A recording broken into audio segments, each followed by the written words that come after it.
Only I can do it. Okay. Anyways, The stream just starts with that. Okay, I'm gonna start link Good. bombing. that's how the stream does.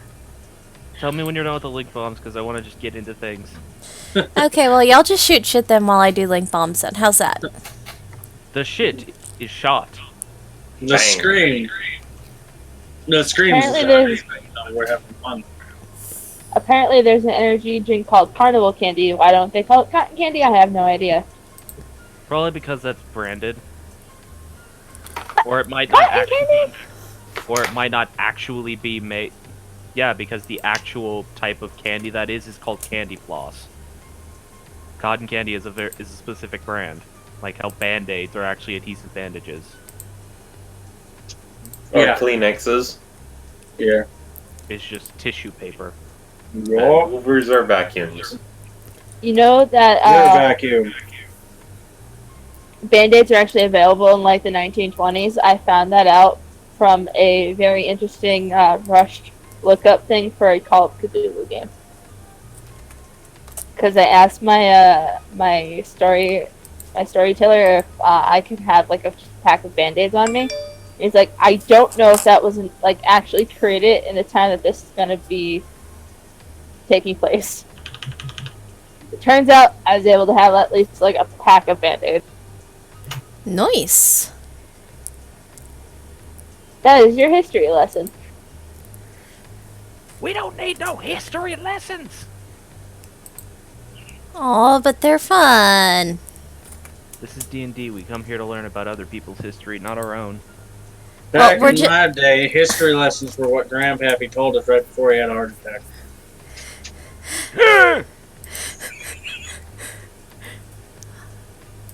Hi, Night Hunter. It's probably my most, like, old man scream I've ever done. Yeah, I was like, that sounds very cool. How Night does it. He's a lot better at it than I am. He's got more practice.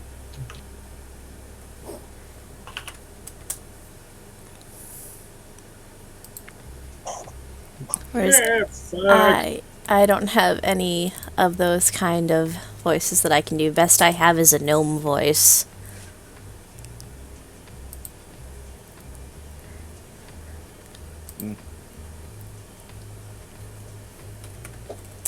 Alrighty then. How goes the Okay. link bombing?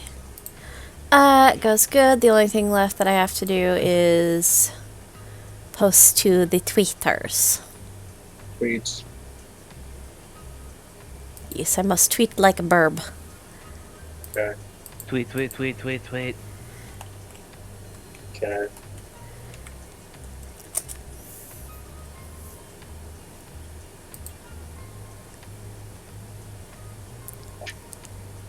Of course, Twitter is being very slow. Hello, friend step, Snapmon. Keep wanting to say Snapmon, I don't know why. I guess that's understandable. No, it's not. That doesn't make sense.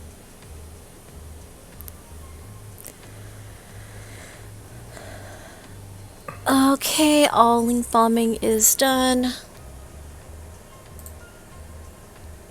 Alrighty then.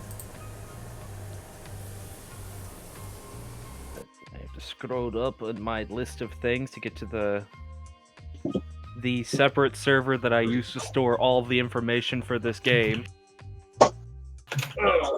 No, you will never be invited. Why do I do it this way? I don't know. It's easy to make posts from anywhere, so I can keep track of them. Anyways, is everyone ready for us to be started?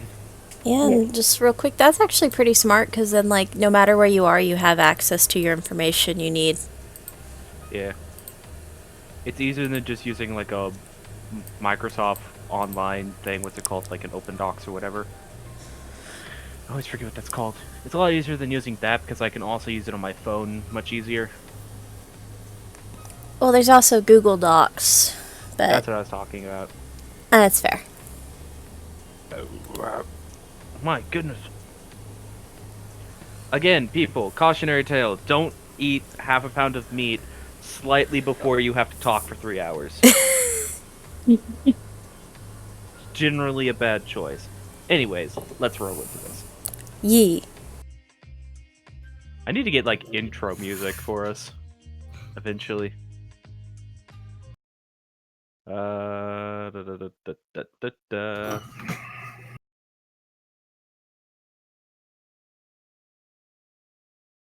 Wait for the beat to drop.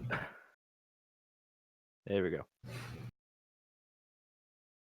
Last time on the Scattered Realms, Session 15, our band of intrepid adventurers, Keta, the Seleucidus Bard, Travince, the Human Dancer, Mordegon, the Hexblade Warlock, Velzi, the Sorcerer, and Brimstone, the barely contained embodiment of regrets, spent one more day in the city before collecting their spoils, clothing, and a few final supplies and setting out on the road for their future destinations. Tinkering, training, traveling, those were the names of the game as they had a few weeks of relative peace as they traversed the well-protected trade paths between the nations. But trouble may be looming as red sands like seas of blood fill their path ahead.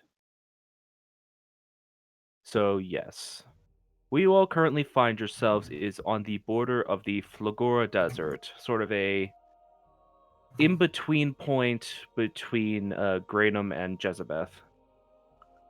It is 1/3 of the. Nope, that is the wrong channel to post that in.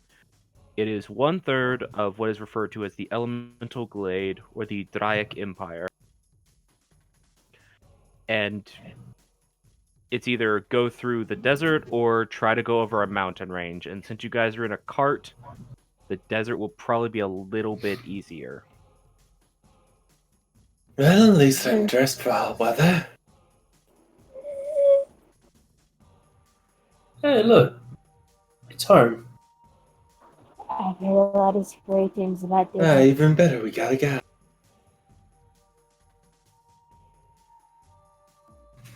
That's the wrong music.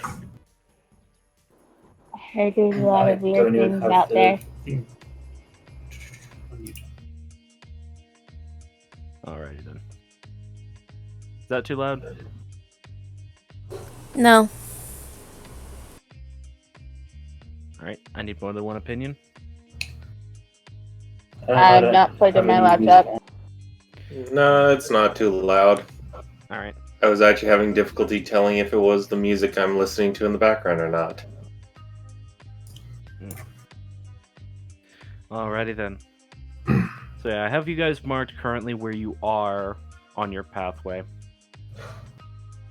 But these last few weeks have been relatively peaceful, which has been pretty good for all of you since you're still sort of recovering from the injuries you've received during your stint on the Kingfisher Isle. So these few weeks of downtime have been very good for you, especially Keta, who is not exactly an experienced fighter, so not used to being in pain. There's not used just to being days in where she's like, pain. ow, ow, ow, ow, can't move, everything hurts. Yep. When you stop living in a constant state of being filled with adrenaline, pain is suddenly registered, and it's not great. But yeah. So, as you're progressing forward, there is just a sudden divide. Like, you are on a almost sort of just flat plains, grassy field type pathway. And then ahead of you, there is almost a line where it just becomes desert. Well, no time like the present, right? Yep. Let's get our way through here. It's not like it'd be the first time crossing a desert. No. I just realized I don't know where I left my house.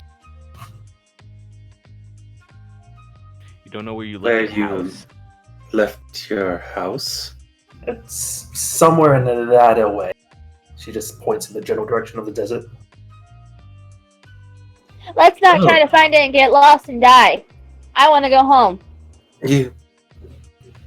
Oh, you live here in the desert. then you can make. Would you be able to serve as a guide in this case? I don't know. Can I serve as a guide in this case?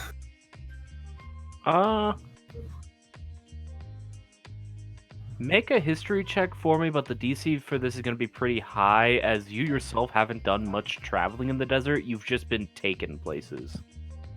Yeah. History. There it is. Boop. 22.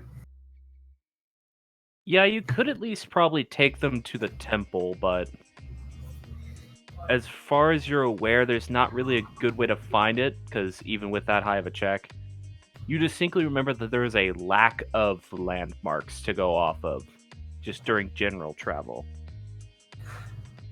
Well, I can show you the way home. I don't know how to leave home that well. Or go anywhere else. Well, who's at your home? My wife? Yeah. You're married? Yeah? Did I tell you Wait, that? what? You? Uh, I...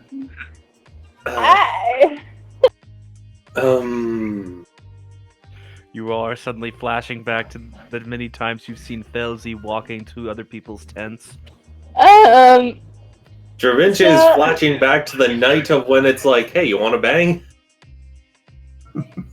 Does your wife know that you like kind of like Keka points at Dravention and makes the finger in all motion?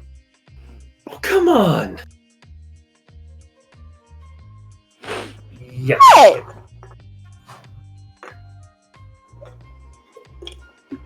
And she's like, not gonna hurt Dravenci.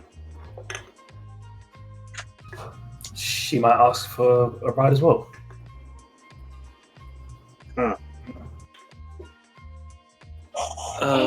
Is she a tiefling like you? No. She's a Yanti. Oh! Oh, what? I think is what was said. Yeah. Actually, I don't know if Kenta would know what those are, actually. No, that's why she said, a what? No, she has seen one. She's seen them before. That doesn't mean she knows what they are. Could I roll some? Yeah, It's make a just- history check for this and see if you actually know the race you want to. Yeah. Not one. No, that's why again, it's like, wait, what? Like, a what?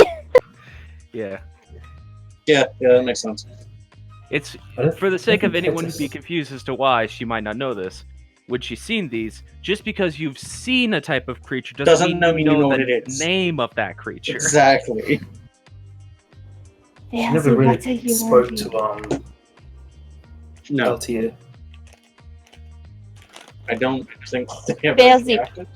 What's a Yuanti? And she's kind of gently, kind of shaking Fancy's shoulders, like, tell me, I am confusing. Do you remember America, explain! checking notes? Althea? Do you remember Altia from the ship? Do I remember hearing that name at least? You've seen her. It was like a giant woman that almost looked like a... Like, the best way to describe it is if you've ever played XCOM, she looked like one of the Cobras, or the Vipers. Or she also looks like a... off-brand inspired Naga, I'll say. Oh, this lady! She's a Yuanti. Really? Do they all look like that? Not really. Gemmel doesn't. Gemmel's got legs. I've Does had she a have few anything that experience. makes her look like a snake? She's got a long tail. And scales. So, wait, she has legs and a tail? Just Looks at Failsy. Yeah. Looks at Failsy and Morrigan, who both have that. Just, just back Yeah, to but Captain, her- just like, Yeah, but her tail's longer than she is. Huh. That's weird. I need to Interesting. sit down for a second. I've had a few experiences with Yuan-Ti on the roads, but only a few of them have ended well. Felsy's having a bad time Actually, explaining it you might because- not have, Dravenche. They are fairly closeted people. Oh, And I- yeah, so I- do we want to go see you on T? I don't know if Brimstone would have fought them in the war, or if they're just in this desert. They're mostly centralized to this desert. Okay, so A probably lot of not, people so. confuse them with like lizard folk, just Okay. because scaly people. because But- racism. Yeah. Well, because if you see a Yuan-Ti Malison and then a lizard folk, it's kind of Yeah, I easy to know. get that confused. I know. Okay, yeah, so. Oh, okay. Yeah, To Brimstone doesn't really know that. Yeah. You've probably seen one or two before, but if you see one by itself, it either means they've been sent out on a mission from their temple, Mhm. which they are very closeted about where those are, Yeah, or it Yeah, means yeah. that they have been outed from their temple. Yeah. so, yeah. At the most, Brimstone is aware they exist. Yeah. And that's about it. Okay, so to restate the previous statement, well, I had some experiences with lizard folk which seemed similar, but those nights don't turn out very well. You Do we what? really want to go see you on T? That kind of sounds scary, and I like all my things inside. I just recovered from almost having my ribs crushed inwards, and I like them where they are now. Oh, but the URT give the best hugs. Lee, no, Lee gives the best hugs. He does it. He also makes sure not to like crush There's my a Lee insides. head slowly poking out of the side of the caravan like he's been challenged. Hug. He's a hug puppy. It's okay. Like, are we just able to go like right through and not stop at a weird place that has snake people? Here's a point of order. How much water did you guys bring with you? Fuck.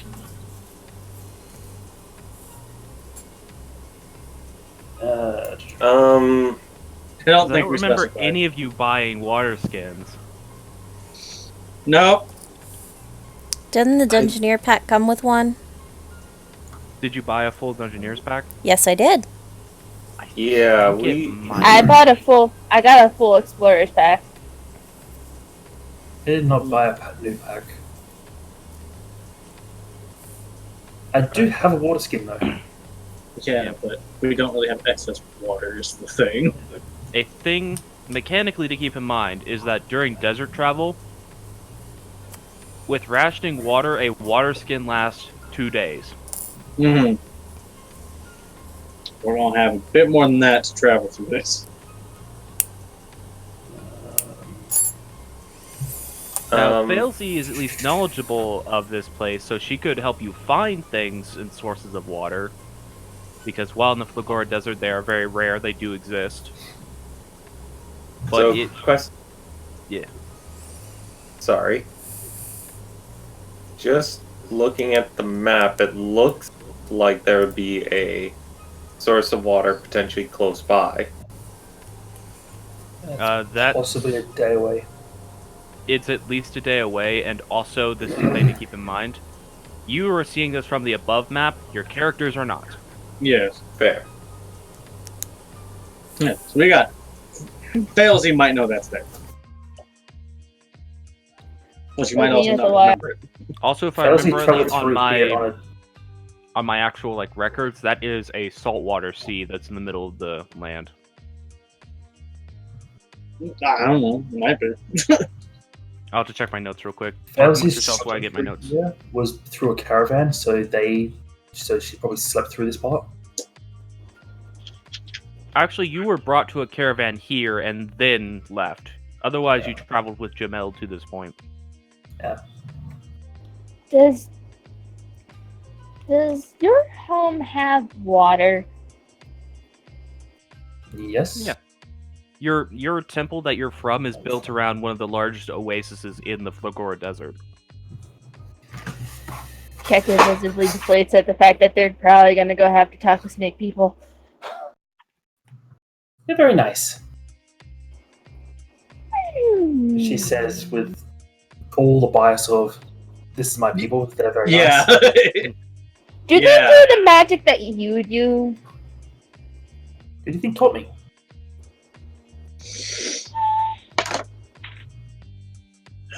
Okay. That's technically a lie, but I'll allow it. It's technically a lie. You taught yourself most of your magic. Yes, but it's like, Shut up, God. My friends don't need to know. Okay. So, I have an idea of the fact of we try to find Failsy's home, get water there, and then probably rest up there. You know, not die in the desert. And then we travel on. there's no water things nearby, so I can't on boat. You make another history check for me. This is see if you remember where any of the other temples or civilizations are. I'll say with advantage because Jamel probably gave you a bit of instruction before sending you off. History. 10. 10. Yeah. Fauzi was not paying attention. No, probably not. You were probably paying attention to other things while you both were walking along. You probably slightly behind her, looking Yeah. almost straightforward at certain things. Yeah, sounds about right. Sounds like. And as an added note, I could probably help at least a little bit. Each day we're traveling by going up and looking above for stuff. Because I can fly for, I think, like a minute. Yeah, so far you can only maintain that form for a minute at a time. After a minute, kind of hurts. I do remember some tricks I can use to find water on the way. She says not very reassuringly. Yeah, the most I will say, even with only getting a 10, you do remember one thing that's fairly useful. There are a lot of cactuses that grow in this desert that have very deep root systems. And you can actually cut parts of them off, and the inside of them are filled with water.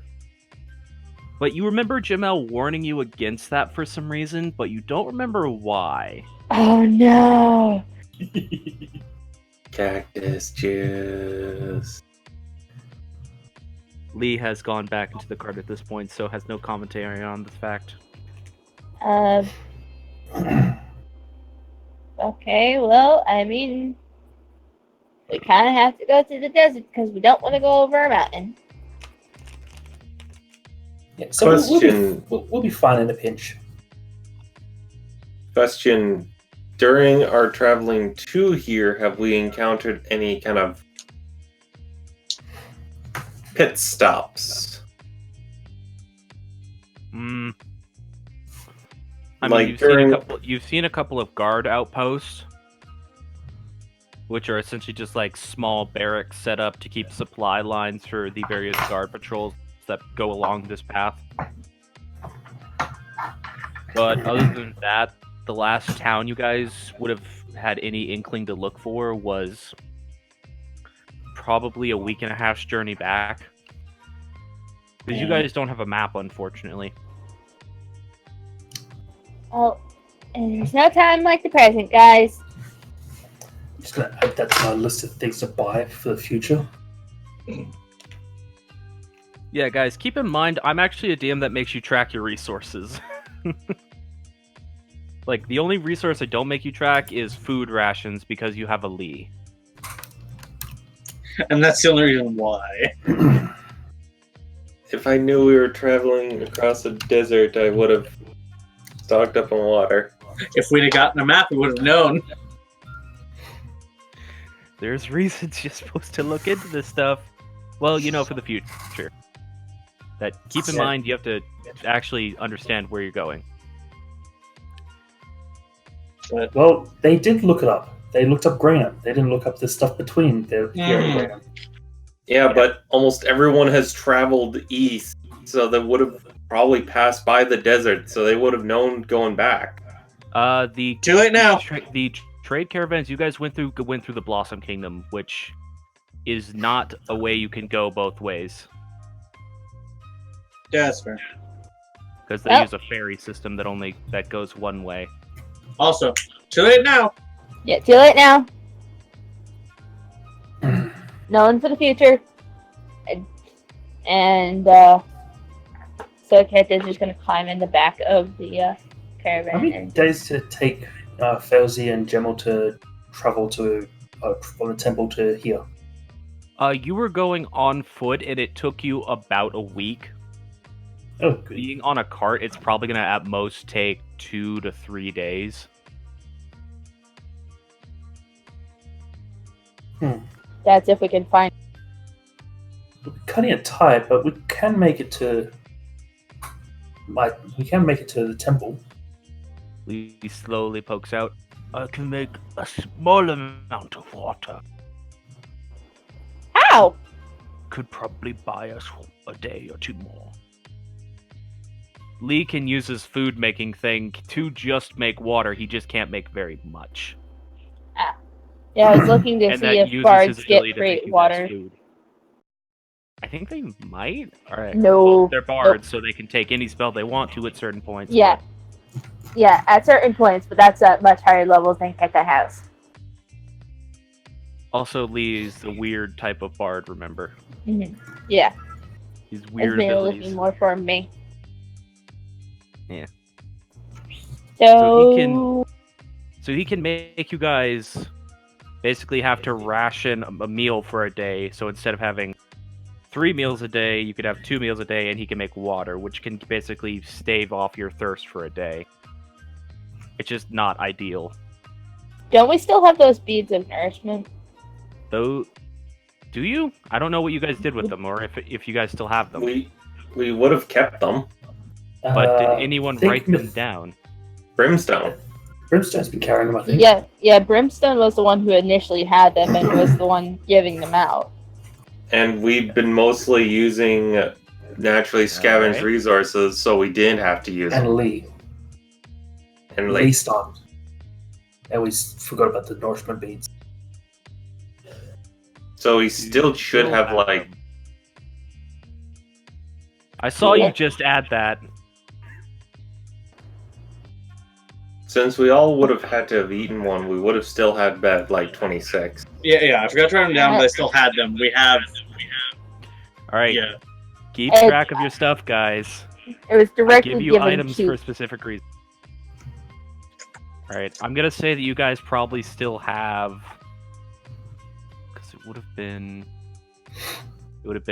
Lee, Brimstone, Da Vinci, Keta, Mordegon, Failsy. And the jar had 30. Yeah, so you had to use them for I think 3 days before you were able to get anything else, Mhm.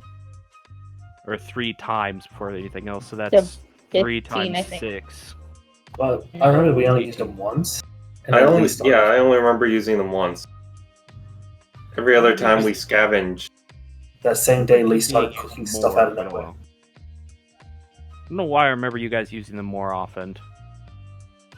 That was I the think- same day. Then also, I think the next day is when Keta and Lee found that big ass clam. Hmm. And that's then how he had his shield, technically.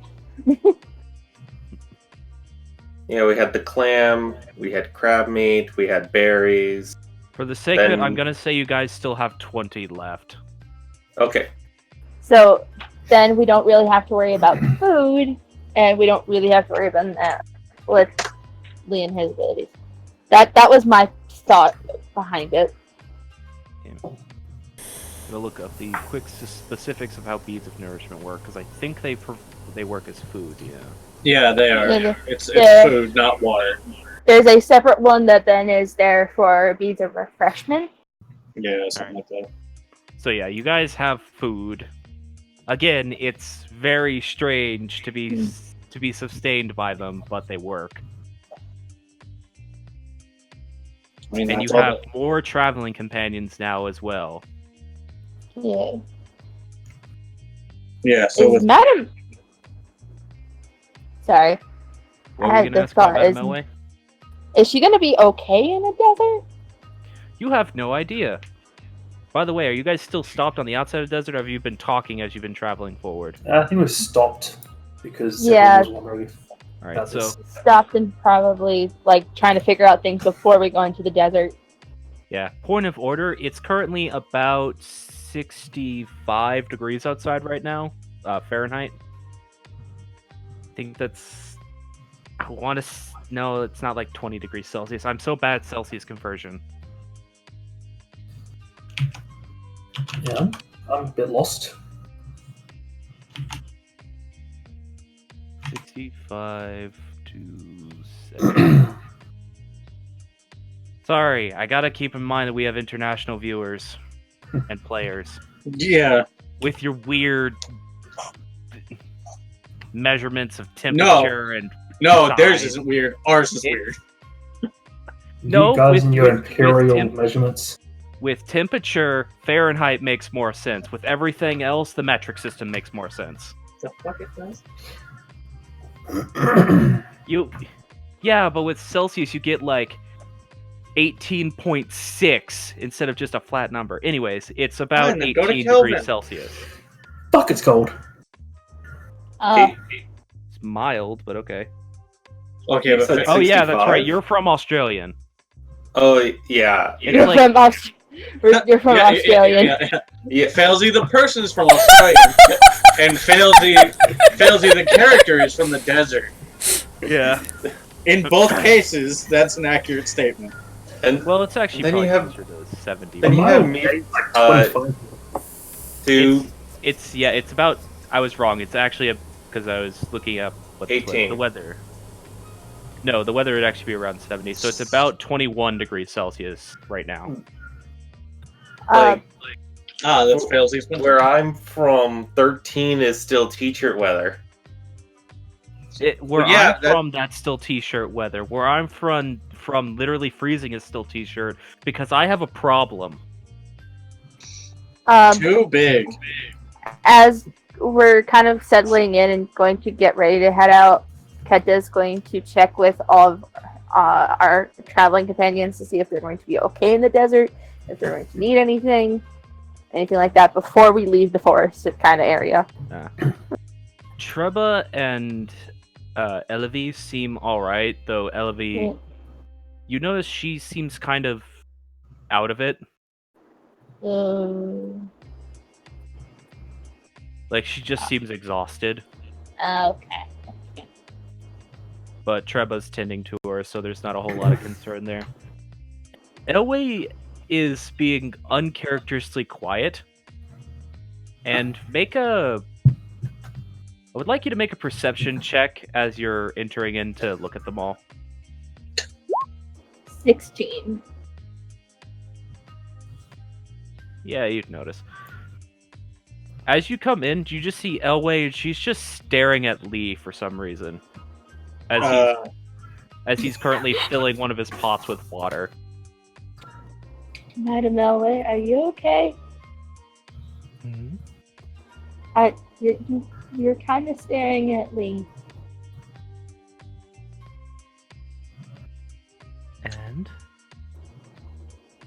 Like you're kind of doing that creepy, like that. Not like you're creepy, but like that kind of just dead on stare that some people really do find creepy. Well, a thing to keep in mind is that Madame Elway doesn't seem to blink. So she's Yeah. kind of always staring. She is just looking at him, and because she does not blink, it looks like she's like staring at him. Is there something you want to ask him? No. Is I he just just- that weird? Hmm? Is he just kind of that weird with the magic that he doesn't think is magic? Oh no, no. That's normal. Many magically gifted don't know it. I just have a fondness for his appearance. I do too. He's very handsome. I don't like her saying that. Well, you didn't hear it, Brimstone. No, I'm not saying that as Brimstone. I'm saying that as Myth. Fair enough. Knowing what she was. I know it sounds a little weird, but he just makes me happy. He seems like the type to make many happy. He It is reminds nature. me of someone, though I can't quite place it. I just wanted to ask you, are you going to be okay when we pass through the desert? There's a desert ahead of us? Yeah.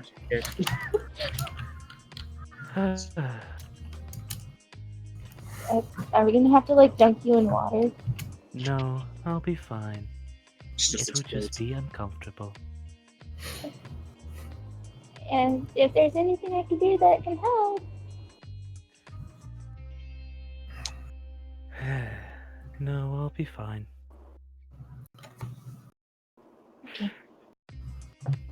just say the word and I'll help, okay? Alright. Point of order Well, as well to keep in mind. Another weird thing about LV is the fact that you guys have been traveling in this caravan for about 3 weeks now.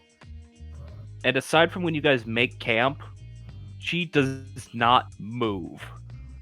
you mean LOV LA or Elway? Elway. Elway. LV doesn't move much either, but that's just because she's trying not to tear open a throat wound. Yeah. I was like, that also makes sense, but for different reasons. But Elway, like when you guys are just sitting in the caravan, she just doesn't move. What, like, at all? No. Like, if there's a bump in the caravan, she, like, literally goes up off her seat, then lands back down in the exact same position. Does she even breathe? Kind of hard to tell with the massive flowing robe she wears. Oh god. No wonder she hates the desert. Okay. So, kind of leaving Elway to herself, Ketchel will go ahead and check on Lee and just kind of make sure he's gonna be okay. We don't I'm have any of eating. these. We don't have a fisherman. We don't have Yeah. passages. Are you gonna be? Is there anything else? Is there anything you're gonna need before you go into the desert? Something I think will help you find anything like that. If I have 2 small sticks, I can hold them together and they like point towards water. I was told so. No. I read the thing in the game chat and I was confused. Which Yeah. one? But I've just heard that he had like 2 sticks. And by the way, at least Tusk has grown back now. Oh, It grew back about a week ago. Ketchel probably just noticed. Yeah. So, if you get 2 sticks and you hold them together and like point them forwards, I heard that points you towards water. Well, I mean, I've never seen it work because I've been like on water pretty much my whole life. We're about to go to a place where there's no water. Halsey's home has water, and that's where we're traveling to. Make an Oh, insight check on Lee.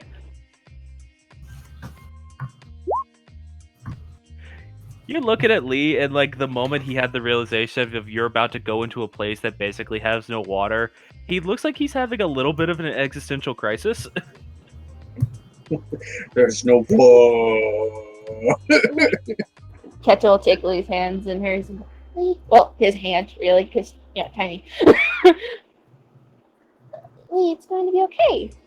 Well, I mean, I know you're used to being surrounded by water, and well, I'm used to being surrounded by a forest. It's gonna gonna be be so dry and I hot. know. I'll make a don't deal with you. like- What? Okay, when we get back to my house, I have this. Okay, I know it's gonna sound really kind of weird, and I know it's gonna probably make someone like Failsy or Davinci laugh, but I have lotion back at home that usually helps when it gets wintertime out, and it like makes my dry skin not dry anymore. So I can share that with you once we get back out of the desert. I am. That's not gonna be the issue. I'm just gonna be pouring like a faucet Oh, you're gonna be sweating. constantly. Well, it's supposed to keep you cool. Looks at the fact he can only make one pot full of water. I'm gonna have to try to make more. Well, Alright. I mean, I can help, but All come on, right. we gotta get in the cart. And she's gonna kind of gently, Um, and she's just gonna whisper in his ear, "Don't be alarmed, but I think Madame Elway likes the way you look." He sort of shrugs, like, okay. Shrugs and smiles. You know the smile. I showed it to you. Yeah.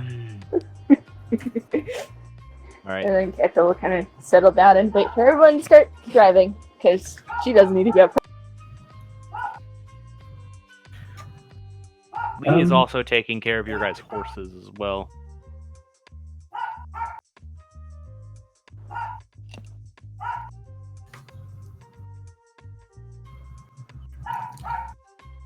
All right. Out of curiosity, can Failsy make a check to try and open the boat without putting on water or folding out into a ship? Basically, to open up like a box and get stuff out of it. No, because the specific condition of how that item works is that it has to be in water.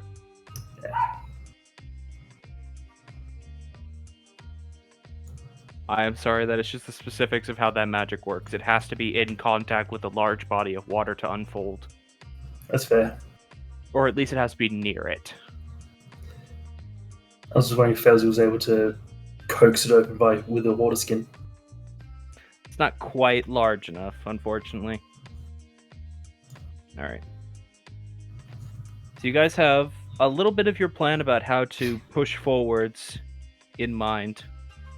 Are you going to try pushing into the desert now?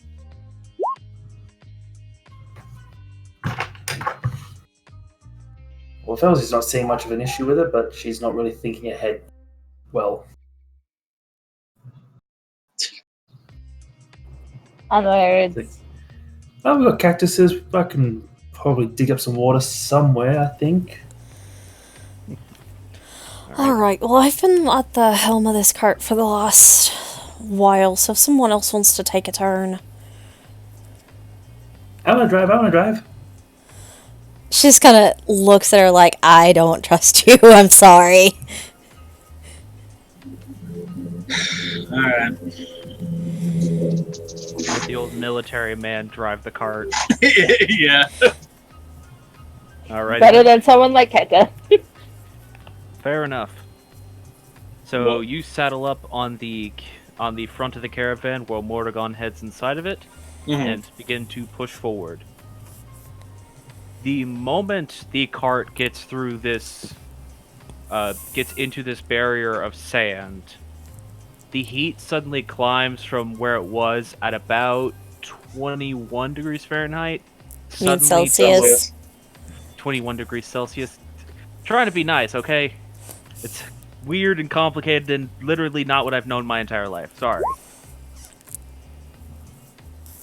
70 degrees Fahrenheit to about 21 degrees Celsius. It suddenly shoots up to around 90/32. Like the moment you enter into where the sands cover.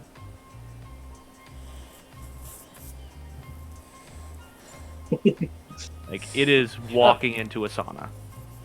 well, time to do kind of what we did before on the island, where I had a bandana, but I'm gonna use my other shirt. The various hot-blooded folks being our resident tieflings, you're really not that bothered by this? Yeah. Dravince's sitting in the cart. Question: How do I feel? Dravince, you're also not that bothered by it since you come from literally a volcano island. And also, since you're wearing like half clothes. Yeah, your nipples are out, you're fine. Do I feel affected by the heat? A little bit. You're not very used to this heat, both because of your blood being not quite tiefling, and also because you come from an area where it's actually relatively cool year-round. Your blood is confused. Why is it hot? I come from a forest. Yeah, so it's actually a scenario of where you're currently... You're not, like, dying, but you're very uncomfortable. I think after a certain point, the the modesty is going to leave Keto, and she's just gonna like sit there without her cap on because she's just too hot. Okay, but there's like Keto who's like sweating a little bit. There's Lee who, as soon as we enter it, it's just puddle. Yeah, like the moment the heat starts, Lee is just like, flex, it's gone. Sure. Yeah, shirt not exploded, shirt gone. You don't know where. There we go. He flexes and it disappears. Basically, everything except for maybe part of his pants is gone. Yeah, he always wears his pants. He just hulks out. He just hulks out, rips the fucking... He's just wearing shorts. He does, like, roll them up like one would jeans. Yeah. I figured he doesn't want to mess up the nice pants that his girlfriend gave him. Also why the shirt simply disappeared and did not get exploded. Exactly. Dude, at the moment, Keto is probably also after a bit like rolling up her pant leg because she got like really baggy pants, or at least bagging like the legs, not like the waist area. Yeah. So, just a question about like world law. Mm-hmm. Is electricity a thing? In some places, and it's the thing is, it's not necessarily electricity, but there is arcane power, i.e., raw magic you'll use to power things. So yes, but actually no. Okay, I was just thinking because that sudden sharp change of temperature would have been really cool to put like a thermal generator on the Oh yeah, desert like a line. Stirling generator. Sort of have it turn by one side being really cold and the other side being hot. Yeah, you want a place where that would really work? The literal border between the Flagora Desert and the Jalum Tundra, where it goes from being, in Fahrenheit, about 18 degrees Fahrenheit to suddenly 90 degrees Fahrenheit. From cold to fuck-ass hot. From literally freeze your balls off to melt them in an instant. Yay!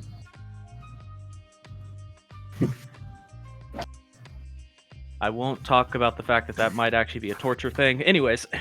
You put the compact in, you put the compact out. Seems like this heat is something I could get used to. Reminds me of home. This is a Shut up. Cat's in the corner. Just, shut up. It's hot. When did I get here? Kaz going back to her normal clothes as well. Yeah. Point of order, Dravince. You're not that bothered by it, like this high temperature, because you grew up in a place like this, but it is that occasion where you've been away from it for a while, so it is still bothering you. Yeah. And It's not Mordegon, bothering your me. face... It's not bothering me. It's bothering me. It's bothering me. Yeah, Mordegon and Dravince are probably about the same level of comfort right now, mostly because Mordegon, you're blood resistant naturally, but you're from a very cool place. Yeah. So you're still a little uncomfortable. Dravince, you're a little uncomfortable because you haven't gotten used to it again. Keta is fairly uncomfortable. She's miserable. Lee is very uncomfortable. Bailsy, you've been away from this for just a few weeks. You're back to it and just like, I'm still used to this. How's the other three handling it? I figured Madame Lele is hating it. I mean, Elvi's passed out. Elvie is actually passed out right now, yes. Yeah. And Treba is sweating bullets. And- Because if you remember rightly, they are both wearing, like, corsets they're- and heavy clothing. Yeah. Right. Yeah, they're wearing. Yeah. But if you want, they don't seem to be sweating that badly because Treba has prestidigitation and can make their clothes cold. Fair enough. Fair enough. And I assume Madame Lele is just sitting in the corner hating every That's a minute. thing I can do. Yeah, you can make your clothes cold with prestidigitation. Yeah. Instantly warm or cool a 1 foot by 1 foot area of material. Best cantrip in the game. You can make like the chest part of your armor cold. I'm just going back through the thing to have a. Oh, by the way, Brimstone, this ain't nothing to you. This heat. Because you're both a tiefling and were born in Tezvarel. And I've also had to be in shitty conditions anyways, so it's just. You're just like wearing your armor and sweltering, but you're just like, I've had it worse. I mean, it also helps that the brand. Yeah, you're used to being on fire. Yeah, just. Are you sure you two don't want to lessen your clothing? Are you talking It'll to? be cooler if you do. You're talking to Treba and Elevie? Yes. I imagine Elway because Elvy's asleep. I was just Elevie picturing. Elevie is currently passed out. Well, yeah, I'm referring to Elvie and Treba, just saying. Elway. No, he's talking about Elevie. Oh, okay. Hmm, Okay. Never mind. Just. I worded it horribly, but basically asking if they Yeah. if they wanted to lighten what is giving them heat. They're actually more or less fine because Treba is maintaining that cooling on their clothing. She has taken off Elevie's corset and her own, but that's about it. Okay. Because they wear that for fashion, they don't wear that for function. Meanwhile, you just see Elway in the corner of the cart, not doing anything. Do you not want to take off like one of your top robes, or do you just wear the one robe? Just staring forward. She slowly looks at you and you just hear like cracking sounds. A piece of her skin flakes off to reveal new skin underneath it. This flesh is getting hot. Oh no. Francie offers to chill her clothes. Can I roll? I guess not. Wait, what happened? I missed it. I had to reconnect. You got started so to say, panicked can that I roll? And then you cut, and your internet dropped you out, and I just went, I guess not. Could I roll like a nature check? On Elway? Yeah. I mean, you don't really to see- have to. It's very apparent. She's just like drying out. It's not because she's hot. It's just because she's in such a dry climate. Like, is she gonna be okay? Kind of Well, thing. you saw like a large chunk of the skin on her face just sort of fall off to reveal like new skin underneath it. So it seems like she probably has enough regeneration to deal with this. She's just uncomfortable and doesn't want to move. Okay, kind of like you do in like the winter where it's like it's just so fucking cold. I'm gonna reserve heat by not moving. More or less. Also, This- there's now like a she's nearly perfect copy of half of Elway's face sitting on the cart floor next to her. Kenta would Cozy takes. Of course she does. So Kenta's poking at what is Belzy doing? Taking it. Just, I'm taking this. That's not creepy at all. Yeah, it's probably good from Brimstone isn't back there. You are back. Oh wait, no, you're not back there. You're No, on I'm driving. Probably a good thing Brimstone's driving, considering you're just like, I'm used to this. well, As you're well, no, being- but Failsy taking that, Brimstone would just be like. Fair enough. All right, so I'm going out front. If I don't, I'm gonna shoot her. point of order, by the way, Brimstone, please make a land vehicle check. Uh, The relevant Inspiration. modifier being dexterity. okay. Pat him and we're gonna pat him and say, "Don't lead us off into the desert. Mom would kill you if I die." Do I need to roll the inspiration? No, you're doing all right for now. Okay. It's. I mean, I guess I'd lose it after 10 minutes, so why not? Yeah, I guess why not? So D6 still. Yes. Okay, 19. Not bad. Even Just better. a general. Don't kill me. Please don't kill me. Anyways, yeah. Okay. Wasn't thinking about it. Slightly yeah, thinking yeah. about It's it more the now. confusion of why would you say that? But yeah, so you're just traveling along with your total 19. It's very featureless. Like, the desert you're in right now is... Like, you actually would notice, you guys just came out of a sort of plains-type biome of the ground, where it's just like a really flat expanse of nothing but fields. Mhm. And it seems like the desert is still following that same type of terrain, but it's just flat desert. Point of order, the sand is red. It's not like your typical yellow, brown, tan colored sand. It is like a deep crimson red color. Mhm. Does anything happen if Keta touches it? You're It on a is- cart.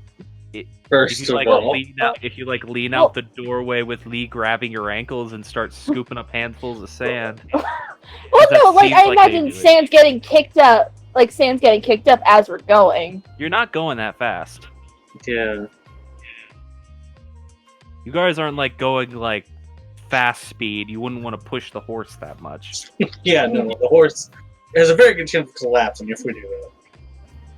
It has a feed bag currently strapped to its face that it has not stopped eating out of for like the last 3 days. Well, yeah, That's not going only, to not be only more that, but particular. it would dehydrate. That's just more of a particular question for then when we stop them. Well, I mean, you could still do exactly what I just said. No, I'm not We gonna would do be it. stupid. No, this isn't stopping you. Because by the first day of your travel, you guys are going to be getting out of this plane. Well, okay. So I mean, as long as like Keta can at least dry Lee's hands before she goes leaning over.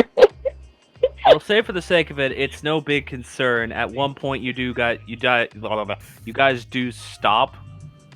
Most because Lee goes back up to the front of the cart to check on the horses. Who admittedly, or rather the horse, because you guys only have one, Yes. it is not enjoying this temperature, but Oh God, no. actually seems to be doing relatively well for some reason. You see It's a Lee keeps tiefling going. horse. No, you see Lee keeps going up to this feed bag that's on the front of its face and doing something, and the horse, which had previously stopped eating from it, starts eating from it again. Yeah, just it's Lee doing Lee things. So Keta Yeah. wants to like take like a little vial she has and scoop up some sand.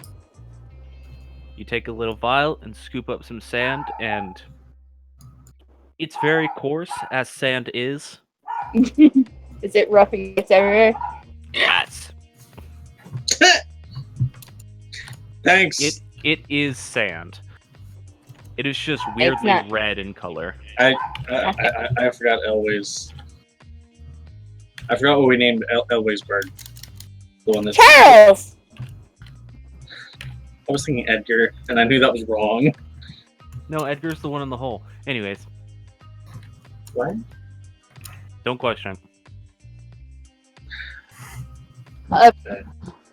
When Someone we out stop, there will get that reference eventually and be like, hey. Kenta will look at everyone and go, "Do we want me to go up in the sky for a minute?"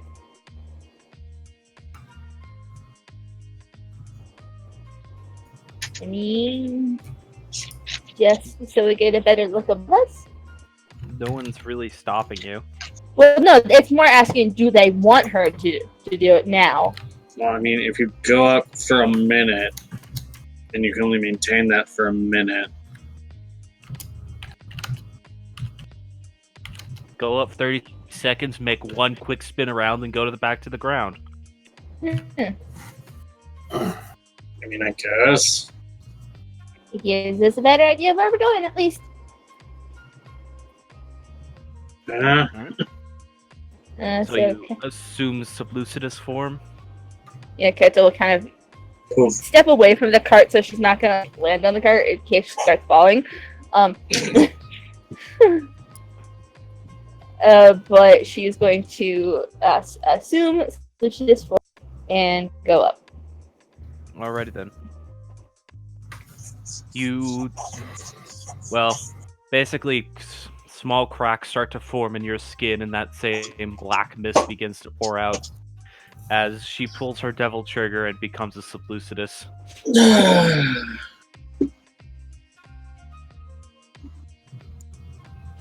Yes, so you're able to fly up and go ahead and make a perception check for me. I think you have a fly speed of about 30, don't you? Yes, I do. That's a natural. Well, I was going to give you advantage on this because you did have a better vantage point. Okay. Turn 2, I'm done. Alright then. You're looking around, and probably from this point in perspective, you'd be about, I'm gonna say at least like 400 feet in the air. Okay, cool. Because I'm assuming you didn't literally fly straight up for more than a minute, for like more than 30 seconds, so you'd actually be able to get back down to the ground. Yeah, it's safety precautions. She doesn't want to have another incident where she's drowning, but this time in sand. Fair enough. So yeah. You fly up and like span around, or just around you looking. There is just... That was a bad time to put a piece of candy in my mouth. Sorry. I wanted candy because I'm tired. So yeah, you span around you, watching the entire horizon ahead of where the party is going. From this perspective, you would see the fact that there is that sea, like you just see, and you're honestly not even sure if it's a mirage, but you see it like off way in the distance. In the same direction we're traveling? No, you guys are currently going to the south. That's more towards the east. Like, that is due east of you when you guys are traveling due south. Kettle, yell, relay this information down. Yeah. And you do see, sort of towards the southwest of your current position, there's something on the horizon, but you can't quite make out what it is. Alright, yeah, so while she's up there, it's just... Yeah, while she's up there, there's just her shouting down. So, and then when it comes time, she'll go down and land. All At least try to. She hasn't mastered landing yet. She's mastered flying, not landing. You sort of smash into the sand a little bit harder than you were expecting to. You kick up a little cloud around you, but luckily you stand up, and when you transform back, there's no sand stuck in various parts of your clothing, as you didn't have your clothing in that form. And she says as she kind of pops up from the sand. So, There's probably something with water about east of us, and then I saw something about southwest. Probably what we're looking at least one of the things we're looking for.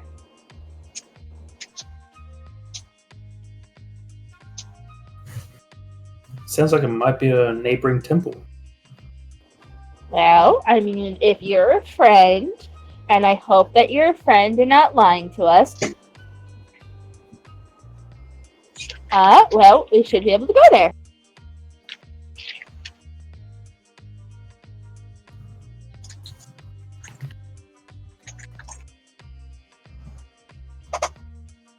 I didn't understand that. If you're a friend of the temple, we should be able to go there. And hopefully you're not lying about being a friend. I would say I'm a friend. I don't know any. I don't know the temple over there, if there is a temple.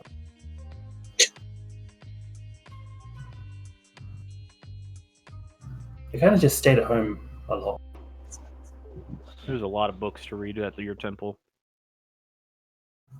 Or maybe it is a temple. We don't know. All we can ever do is just find it. Alrighty. Did we stop for the? Are we stopped for the night, or? I would have assumed that this would have been done probably around 6 o'clock ish in the evening, because you guys have more or less completed your first day of travel. Fels is going to attempt to rummage up some water. Alright, make a survival check. What is everyone else doing as you're bedding down for the night? Making a spot for me and Lee because even though it's hot, I still want to sleep next. Adorable. That's a 6. She's slightly jealous. You think? Elway does not move from her seated position in the cart. I wouldn't expect her to. Correct me if I'm wrong, but this is a roofed cart? A roof cart?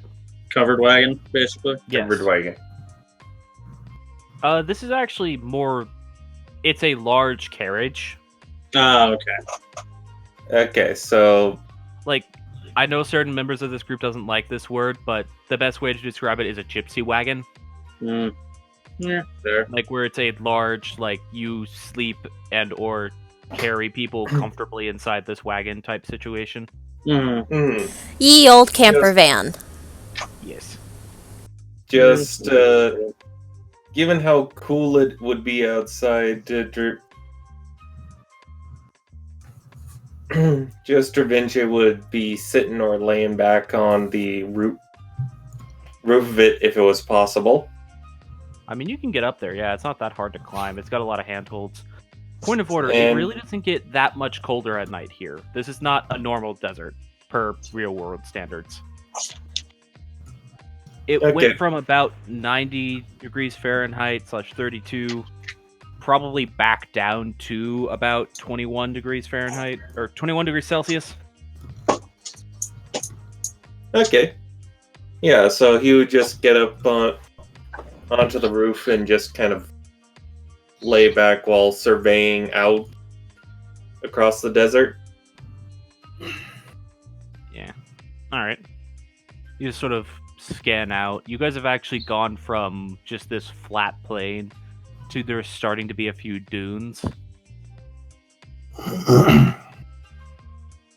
So, not a whole lot you can see on the horizon other than these strange, like, wobbly images that you sometimes see just, like, over the dunes. At one point, you think there's, like, a group of people moving towards you, but as you watch it, it just sort of fades into nothing. Yes, the Mirage. Now, out of character, I know that mirages tend to reflect something that's potentially nearby. I mean, yeah, there could potentially be people nearby. So, is it possible to roll a knowledge check to see if Da Vinci would know that and maybe... I mean, Keep that was it. just me making flavor text. But, sure. Just a general intelligence or knowledge Yeah, nature? this should be a general intelligence. 7. Oops. Pretty illusions. Yeah, best you can place it. Either someone just turned invisible to sneak up on you guys, but they did it at a really inopportune time, because you clearly saw them first, or you're just seeing, like, weird illusions. Like, the light playing tricks on your eyes as it's going below the sands.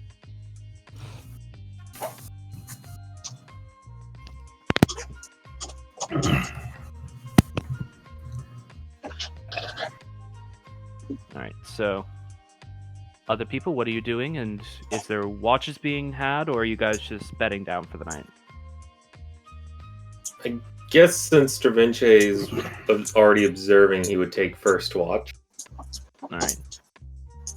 Go ahead and make me... Sorry, Fauzi rolled a 6 on survival. Yeah, For it's... looking for water. I was thinking of dominating fate for that. well, you certainly can if you want to use your Dominate Fate for that. I haven't used it in a while. Alright, so roll another dice and then pick the result you want. 'Cause that's how Dominate Fate works, because it's a luck point.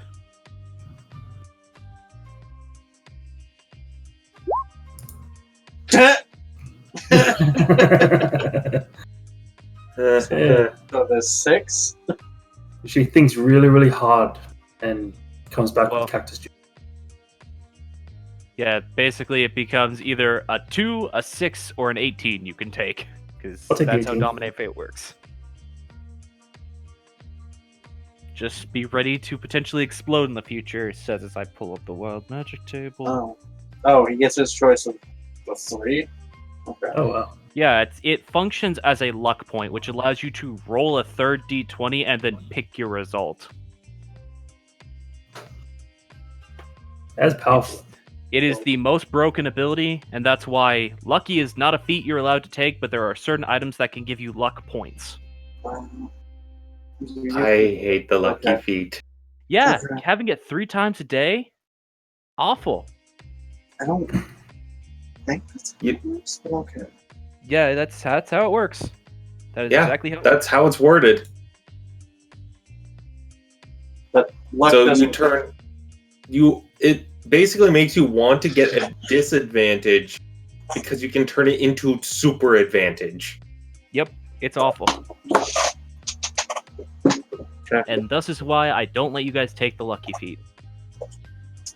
Technically, I don't even think you can in this world setting because we use the talent tables. Okay. I think the- You there is can. one. It's its own separate thing. Then it doesn't exist, ignore it. Anyway, so 18. Failsy. At first you weren't finding anything. But that's when you turn around and you feel like a weird twist of fate. As make a dexterity saving throw. DC will be 12. Dex save. Yeah, Yeah. dexterity saving throw. 21. 21. This is You my turn level. around and start to walk forwards and notice at the split last second and step to the side as you just nearly walked into a large cactus that you didn't realize you somehow didn't notice was there at first. Are these one of those moving cactuses? Yeah, this is like a Where did you come from? yeah. I think it's called like a saguaro cactus, like the huge ones. It's kind of like that, where it's just like this massive, like single trunked with these branching off little arms of things. Yeah, that's a saguaro. And for 18, gonna roll a thing, check a thing. High or low? Hi. 7. Alrighty then. You're looking at this one. A couple of those arms actually have little pink fruits on them. I tried to gather some. Alright. This is kind of What are these? unavoidable with touching a cactus. Do you have a knife on you? Yes, Alright, I so have two. you can do this with taking minimal potential damage, but there are probably about 6 of these fruits, 2 of which are actually like within grabby range for you. Do you have Mage Hand? Yes. That might be useful in this scenario. Combination of mage hand and knifing. So you can actually, because this cactus is actually probably taller than 30 feet tall. How did we miss this? You've gone off a ways from where the road is. It's also in like where the dune area is, so it's kind of like partially hidden. It's only at this moment you realize you've gone really far away from the caravan to find this. But you still remember how to get back. You're able to get 6 of these small pink fruits that you can attempt to identify with a nature check. And you can also take several branches of the cactus itself because you know they should be filled with water. Okay, so I'm assuming you have some sort of bag or cloth you're going to wrap them in so you don't yes. utterly destroy your body carrying them.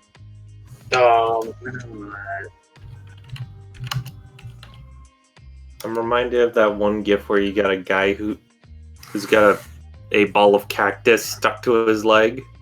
Fauzi, And they try- Inhuman clicking. What? We were thinking about different things, okay. No. So guy's got a cactus stuck to his leg, Oh, And from his Brave buddy- Wilderness. and a guy's using a stick to try to force the cactus off. But the moment it releases from his leg, it bounces to his other leg. That's different than Brave Wilderness, but a similar thing happens in Brave Wilderness. So how many branches of cactus? That's up to you how many you want to take. This thing probably has about 40 of them, but the moment you get one of them down, probably one of the lower hanging ones, you could just have your mage hand cut it while you just grab it. One of these branches probably weighs about 20 pounds. Okay, I'll probably take just the one and have Fenris take it. Oh yeah, you have a dog. Yes. The dog doesn't need water, No, he's a robot. and the robot It has a would be backpack. weirder if he did. Alright, so you take this cactus and slowly insert it into this saddlebag of a backpack that you've equipped your dog with. Oh, yeah, he has that. Literally just a backpack you're making a dog wear. Interesting thing to note, Fenris is very hot right now. Like the leather that is attached to his body for the straps of the backpack is like cracking because he's very hot right now. It's almost like metal conducts heat. I use prestidigitation to cool him down, since he's inorganic material. Yeah. It was here like almost like a whirring noise. Like that sound that when you take really hot metal and then put it in a plate, like suddenly chill it down.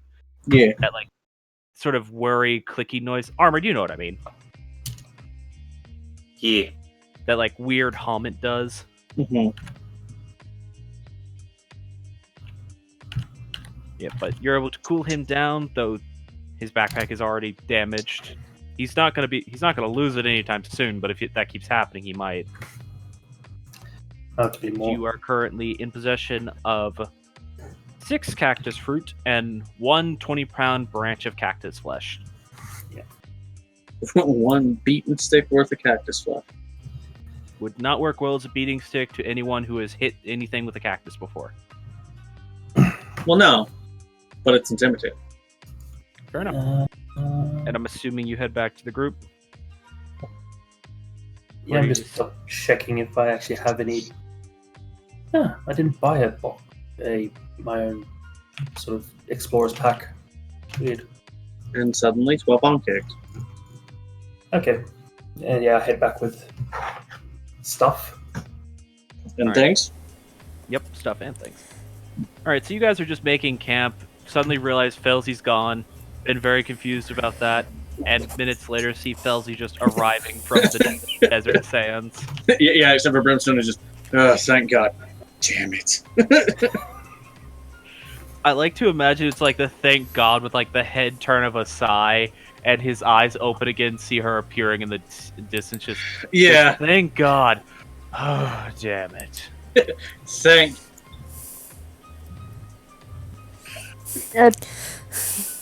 For one of the watches, Caterpillar would like to take kind of towards the middle of the night. Alright. So, Dravince is taking first watch. Did you already roll a perception check for that? I have not. No, Alright, yeah, because we were resolving Felzy's survival. Yeah. Alright. So go ahead and make your reception check for your watch. Felzy, we can retroactively roll a nature check for you, or you can just do it in the morning if you're tired. You guys have bags you can put that stuff in so it doesn't get bad.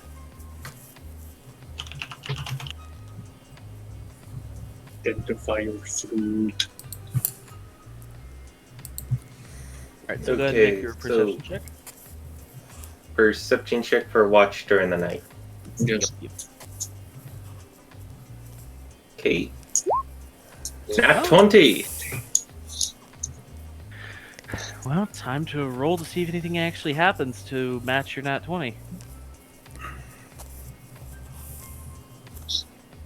Oh no, bandits! Oh no, 12 on kicks. Who'd have guessed? It's actually a point of order. That's interesting. Not the onkegs. Yeah, I was like, fuck. I've screwed us. Alright, so Speaking of on kicks. as you're on your watch, I would actually like to request if everyone else is quiet for a bit. Everybody mute. Dravince, as you're on your watch, it's calm. It's pretty peaceful. It's definitely silent, as previously you've been traveling through relatively well-forested, or at least plains areas, which have some wildlife to go around to make sounds. Out here in this desert, when you're at least a day away from pretty much any natural resource, it's definitely silent. And did you notice something a bit strange in the distance? As you're laying on top of the cart and just sort of like looking out over the horizon of the dunes, over top one of them you see a bit of light. At first it starts off as just like a white light, then it slowly shifts to be a red, and then a blue, and then a purple, then green. It's like slowly going through the rainbow of colors. Not in any particular order, just slowly shifting and changing.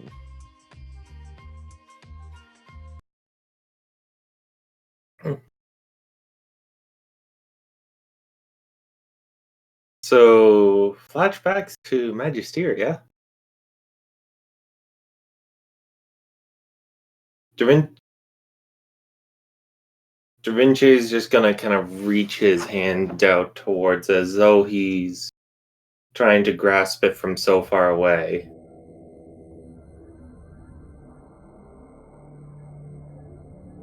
It's in the distance.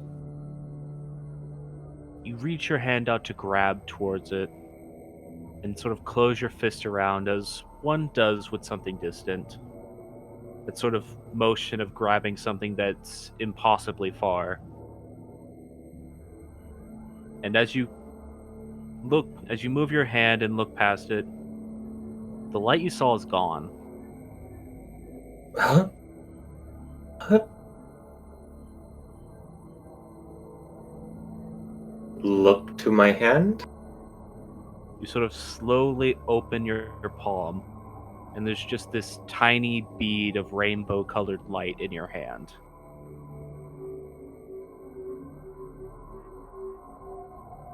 Just looks up to the open night sky and closes his hand. Is this a gift from you?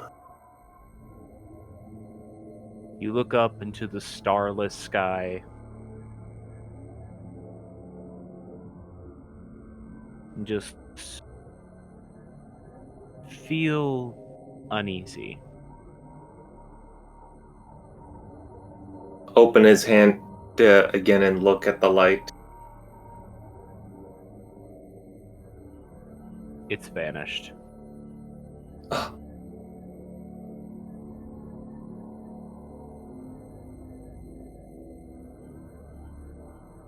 What's that? As he starts to look around again.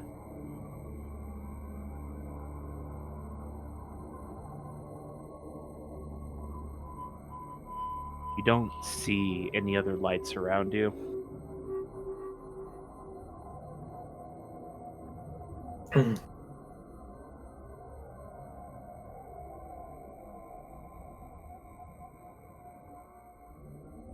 But you do hear something. What?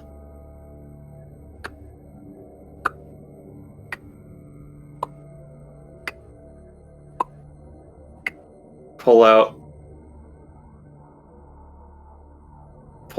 the watch with his other hand that didn't grab at the light.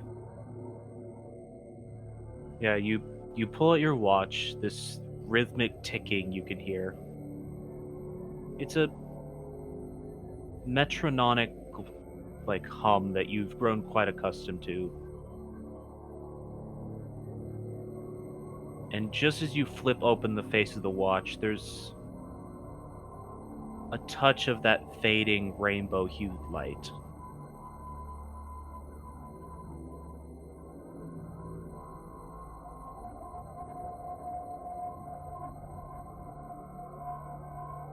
Altia, are you trying to tell me something?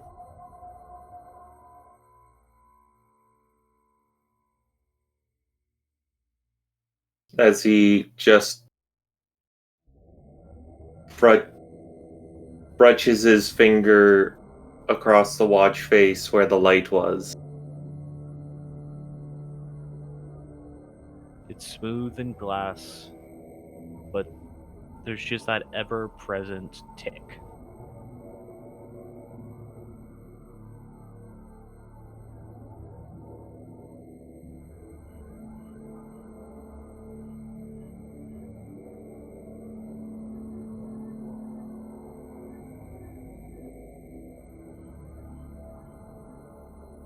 I was told not to activate you unless times were dire. This isn't the right time for it.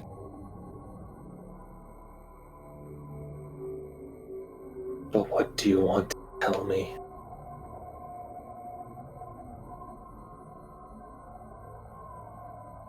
Make a insight check. 14.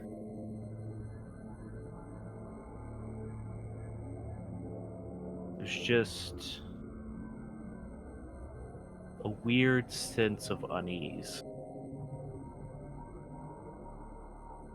But it fades as your watch starts to come to its end. It fades as you hear a weird shifting around you. But whether that be from your companions or something else, you're not sure. Close the watch.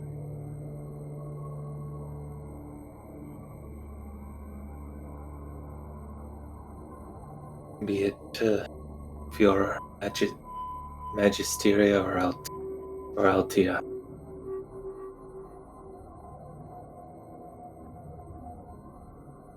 Please, gods, don't let this trip be my death.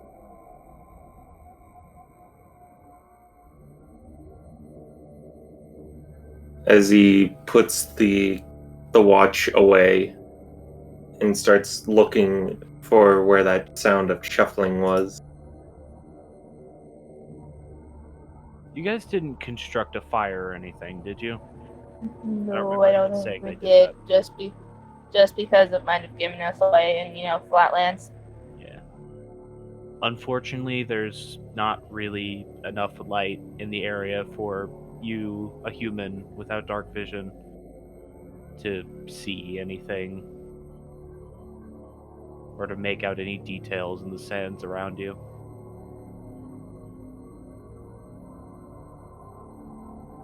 More or less, the reason you saw that light was because it was the one thing you could see on the horizon.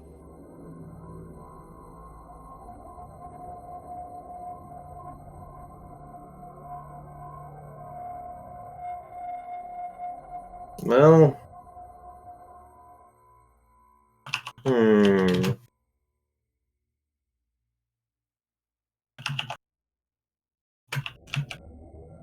You have many party members who can see in the dark. Why not wake someone for the next watch?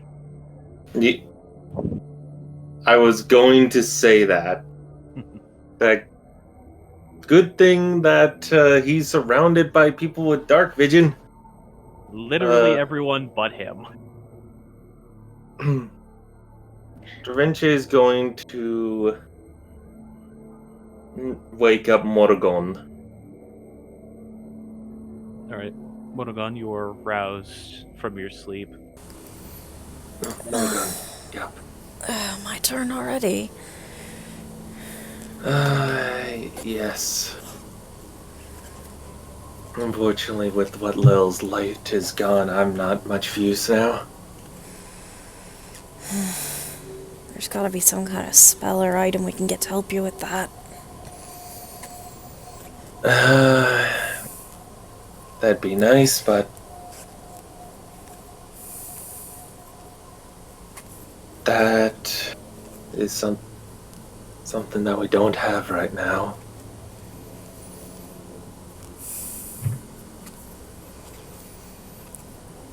Would she be able to notice that he's probably a little unnerved? Make an insight check on him. Dravenche, are you trying to hide it? He wouldn't be. I would say roll it because he would. Well, she has to roll it either way. It's just what I'm... Either if you're going to roll against her, or if I'm going to set a DC. He's not deliberately going to try to hide it, but he's very... It's second nature to him for him to hide stuff like that. Alright, so not a high DC. So yeah, go ahead and make an insight check. That's a Yeah, she 19. passed you with flying colors. I basically was going to make that a passive charisma check for you. Which I think for you should be like... I want to say 14? I mean, you could do passive deception. No. Okay. Because he's not actively trying to deceive. Or trying to be deceitful, he is just he's just passively hiding things. Anyways. With a 19, you do definitely notice that he's unnerved. Like, he saw something in the night that doesn't have him scared per se, but has him On edge. uneasy. Yeah. Dravenche, what's wrong?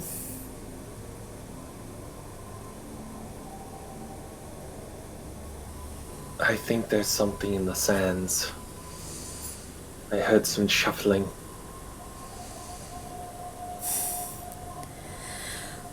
Alright. Just in case something happens while I'm taking a look, just stay up for a little bit longer, alright? Better to have somebody to help wake everyone else up if we need to get up and fight. Sure. But- Your eyes are better than mine. Alrighty then. Before we begin your watch, I'd say let's go on a quick break because we're a little bit past the hour and a half, or we're about at the hour and a half mark, so about the time to take a break. Yeah, so everybody can go pee. Oh I no, have we, a bit more water. we lost Andy. I mean, yeah. Oh, we there can she get is. a break or Andy can just leave. Discord is being awful. It always hesitates you, Andy. Mm-hmm. Alright, everyone go on a quick break. We'll try to make this a short one. We've got quite a bit of stuff still to cover. Oh Alright. boy. I don't need a break. I'm good. Alright, well, Well, I do. other people do. However, you? opportune time for a snide comment of there is something in the sand. It's called more sand. It's called rocks. It's called Sand 2.0. It's like sand, but sandier.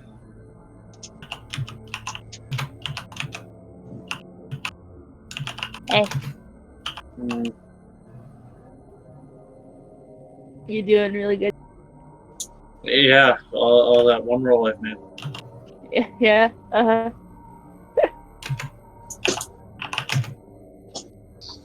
Oh boy, I can't wait for Brimstone to fucking mount one. Let's just hope it doesn't hit somebody in the back. No, I'm saying on a perception check. On a nat one, I don't hit somebody in the back. My gun misfires. Blows his own face off. Yeah. The only person that gets affected by that is me. I know one person who would like it if Brimstone's face were off. What? Oh, you know Keta's mom would be like, oh yes, he's not here. Oh. I didn't hear what you said, that's why I said what. You started talking and then wind tunnel. I had to I was pick up trying to my figure out, I headphones. was like, are you talking about a party member wants Brimstone dead? Because I don't think anyone wants Brimstone dead. Brimstone just wants other people dead. Brimstone just wants Failsy to go away. He would prefer not to kill her, but if he has to, he's not going to regret doing it. She hasn't really done anything other than just be weird. That's enough. So I'm guessing Brimstone just wants to leave the party and just go back to being a normal soldier. No, not necessarily. He just wants Failsy to leave the party and go to be someone. It's more that Failsy is very impulsive, and Keta is very impulsive, but he has to watch Keta. And Brimstone's been in the military long enough to know one wrong move, one impulse, and you're dead. Well, there you go. The problem will sort itself out eventually. Yeah, that's fair. It's more just he doesn't want Failsy fucking up to affect the rest of the people. Failsy, one of these days, you're going to die. Then you'll be out of my hair.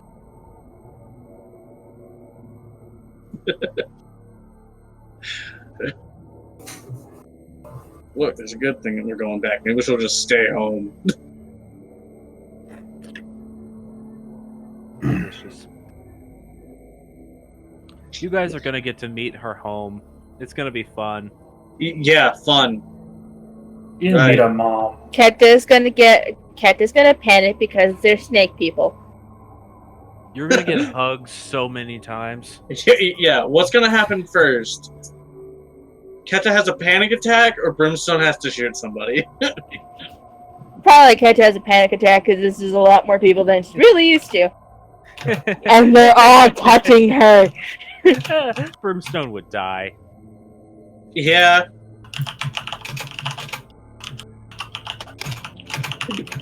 I think That's after why- about 5, That's why I Keta's just said done. That's why I said has to shoot somebody, not just shoot somebody.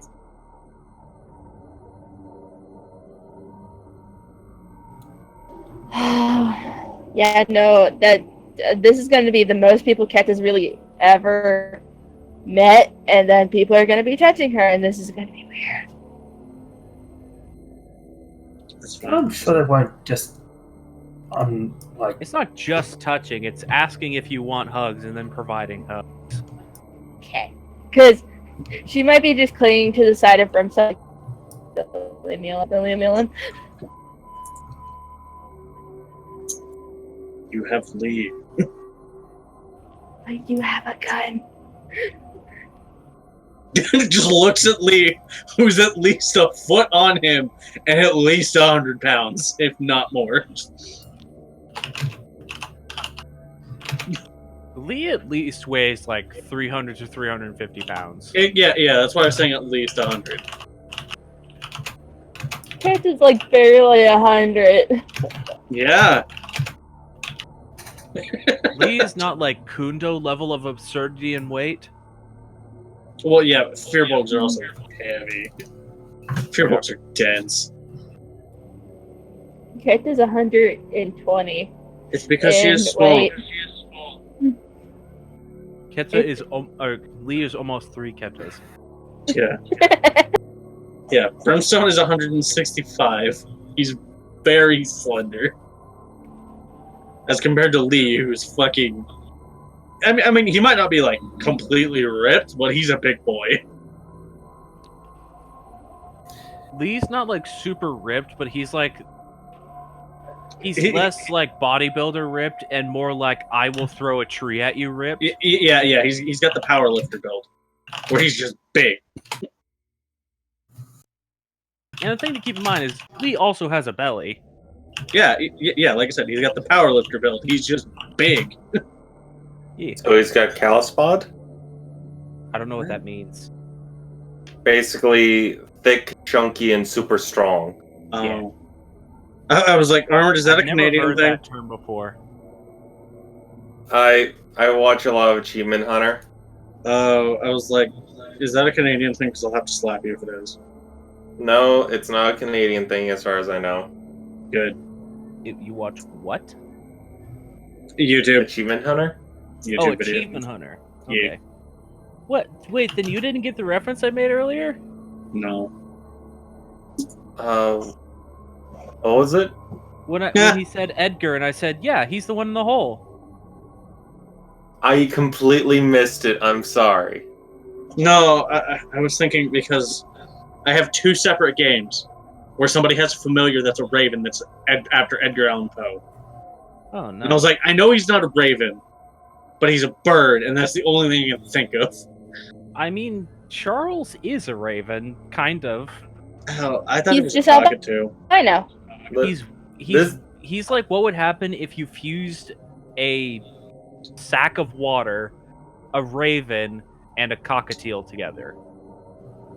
So the term Calispod comes from Oh, Destiny 2, the Emperor Callus, who's got just a thick, chunky bod but he's still really strong. I mean, he's also a fucking giant, so yeah. Anywho, is everyone back yet? No. Dang it. Still waiting on Denny. Oh, I was just being a dick. I wasn't being serious. Dang He's like it, Mythosha! Why are you expecting me to answer questions, honestly? Who are you, the cops? Yeah, Yeah. talking on God. body types. Keta has more of a ballerina type where it's kind of, she has it mostly in her legs, not in the arms. Not in the arms at all. I'm just waiting for Brimstone's watch, and it's just voices of the people who've died, and it's just like, I want out of this fucking desert. It's going to depend entirely on what I roll. That he got a very specific role for thing. He I got a figured. very specific role and has an item that's relevant to this location. I'll say. Yeah, that makes sense. I mean, look at the title of the episode. Yeah, I know. Almost like a watch tells time. Well, that's beside the point. The thing is, Rainbow Glowing Light reminded me immediately of the time with Magisteria. Yeah. Also fair. Reminds you of what Failsy can do. Failsy does things. I will say that was the very similar light. Okay, I'm back. Welcome back. Do we have a failsafe? Yes, I'm here. I don't think Felton left. All right then. I've just been drawing a monstrous hood. Yay, Ravina! Okay. Not important. Moving on. I don't care. It's probably the sound it makes sometimes. It's I a frog. left a character picture in Doodles. Yeah. Character I'm drawing. Okay, Yeah, I saw it. I just don't care. okay, but what role am I supposed to do now that we're back from break? You're on watch, so it's a perception check. Though I think Da Vinci had something he specifically wanted you to look for before your watch started. Before Okay. you went to bed. Am I Yeah, right? look for the monsters under the sand. I'm paraphrasing. Da Vinci? Yes. Well, you have to say, because you never said what you wanted her to look for. You just mentioned it to me. They- Use your big boy words. It didn't Oh. say, it sounded like there was something around the sand. Yeah, I thought I did say that there was sound like there was something in the sand. Anyway, I can repeat it. I think your wording was that you assumed something was going to happen. I don't remember. Still, I can repeat it anyway. much like an anime recapping when a commercial break happens, say the last few things you said before we left commercial break. I heard some shuffling sounds. Almost as if there's something in the sands.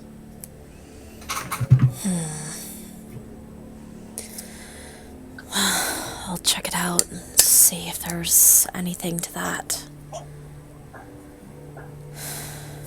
That doesn't necessarily have to dominate your watch, so Stravince, since you did hear where they were, could provide you assistance in looking for the source of the sound. Yeah. It was right around your camp. Alrighty. So perception with advantage. Okay. That's a 14. With dark vision, it's not too hard to spot. There's a pattern in the sands around your camp. Yeah, well, specifically, I have this lovely ability.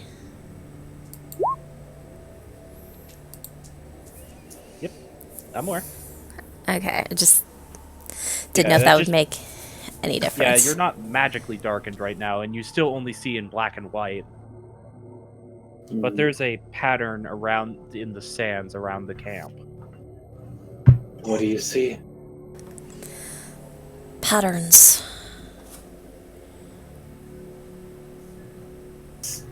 Something was moving around here? Possibly. Do you see where they lead? Do I? With your check, it doesn't look like they came from or lead anywhere. It It's looks just like there's around. just a pattern. Like one just formed. It's just a pattern. Then I think I'd rather not stay close to the sand. I'll continue resting up on the roof. Alright. If anything happens, I'll start waking people up.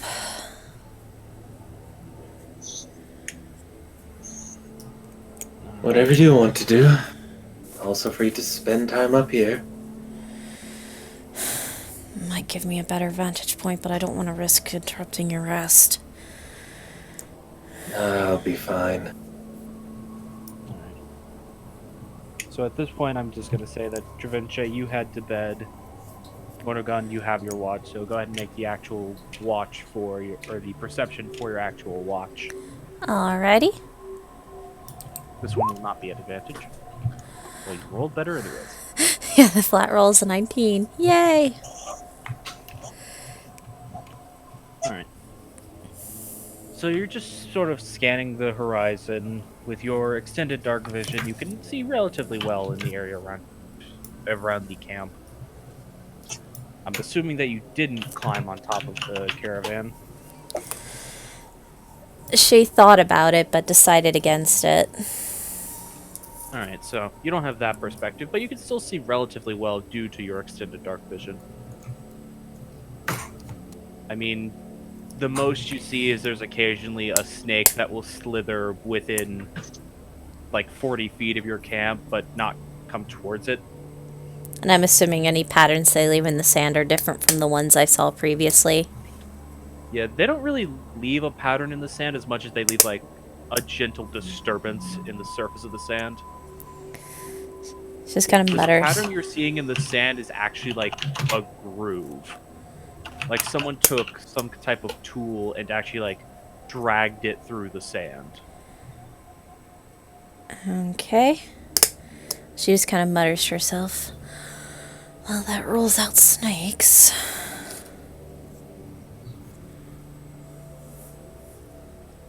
At one point in the far, far distance, you see a sand dune move, but it just stops again. And I'm talking like silhouetted against the night sky distance. That's not normal. At least I don't think. I'm not really. She's just kind of muttering to herself, like, basically that I'm not familiar with deserts, so I don't know if that's normal or not. Fair enough. But other than those little things, your watch goes by uneventfully. Alright. And she'll Get the next. wake up. Yeah, she would wake up Keta Alright. and tell her what she saw and what Dravenche had told her that he'd seen. And she would point out the patterns on the sand. Can I see if I understand the patterns? I mean, you look around and it just looks like there's sort of... It doesn't look like writing or anything. You can just like walk around the pattern and it certainly looks like it's making something, though you get the feeling you can't really tell what it is unless you see it from above.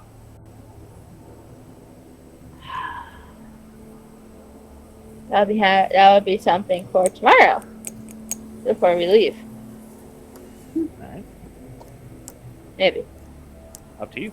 But You can go ahead and make she'll your kind of perception. climb up in the kind of front area where you drive from. Mhm. Just to kind of sit there for watch. Alright. Is Go Madame ahead. Elway awake? Are you going to go in the car and look at her? I mean, can I just like kind of put my head in a little bit and look? Certainly. Yeah, I'm gonna peek my head in a little bit. She's and just Sitting see in if the she's awake. exact same position you left her. Gonna like wave my hand in front of her face. So you are going in the cart with her. Sure. After probably not seeing anything for a bit, it's just like I'm curious on if she sleeps. You go into the cart and like slowly look at her face, and her eyes are like wide open and slightly glowing in the darkness. Okay. I think. And it's her safe head to slowly sleep. turns to look at you. Hi. I was checking if you were asleep. Not anymore. Sorry. You're fine, child. I should go. I need to go watch the camp. What? I need You're to very go quiet, watch the Andy. camp. It's Kathy goes, I need to go watch the camp. It's just, and she kind of nervously gives a thumbs up. Yeah, it's out of the cart. As you're leaving the cart, actually, you hear her say this. You're interested in stories, aren't you? Yeah, I am. Would you like to hear one? Keta looks like she does when she goes into a candy store. The Just eyes. a wide-eyed, happy expression. Gonna scramble back in and kind of settle in next to Madame Elway. It is slowly and with great effort she sort of like turns to face Keta. Since you said you sat beside her. It's just like the animated, like the sounds of bones cracking. Not bones cracking, but certainly things cracking. Yeah. I'm serious about, like, are we gonna, like, do you want to get, like, dunked in water after we get out of the desert? That would be nice. But unnecessary for the moment. And she actually reaches into the sleeve of one of her robes. You're not really sure how many sleeves there are here. There's just so much billowing fabric that it's kind of hard to tell if it's a single piece of clothing or multiple robes she is wearing over top of each other. It is certainly a look. It is. It gives her a weird, like, sense of both being very small but very large. Keta mentally notes that she might have to try that later. But she just reaches into one of these sleeves of her robe and gently pulls out a very old scroll.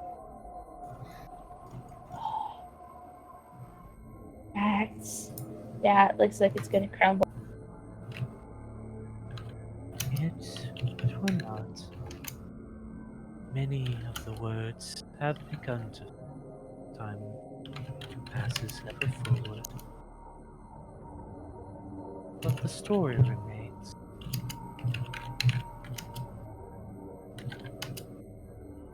Have you ever heard the tale of the undying heart?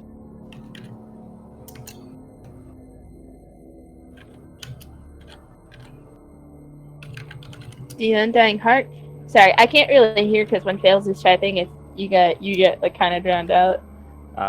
She said, She said, have you ever heard the tale of my brain got wiped for The a second? Undying Heart, I think it is.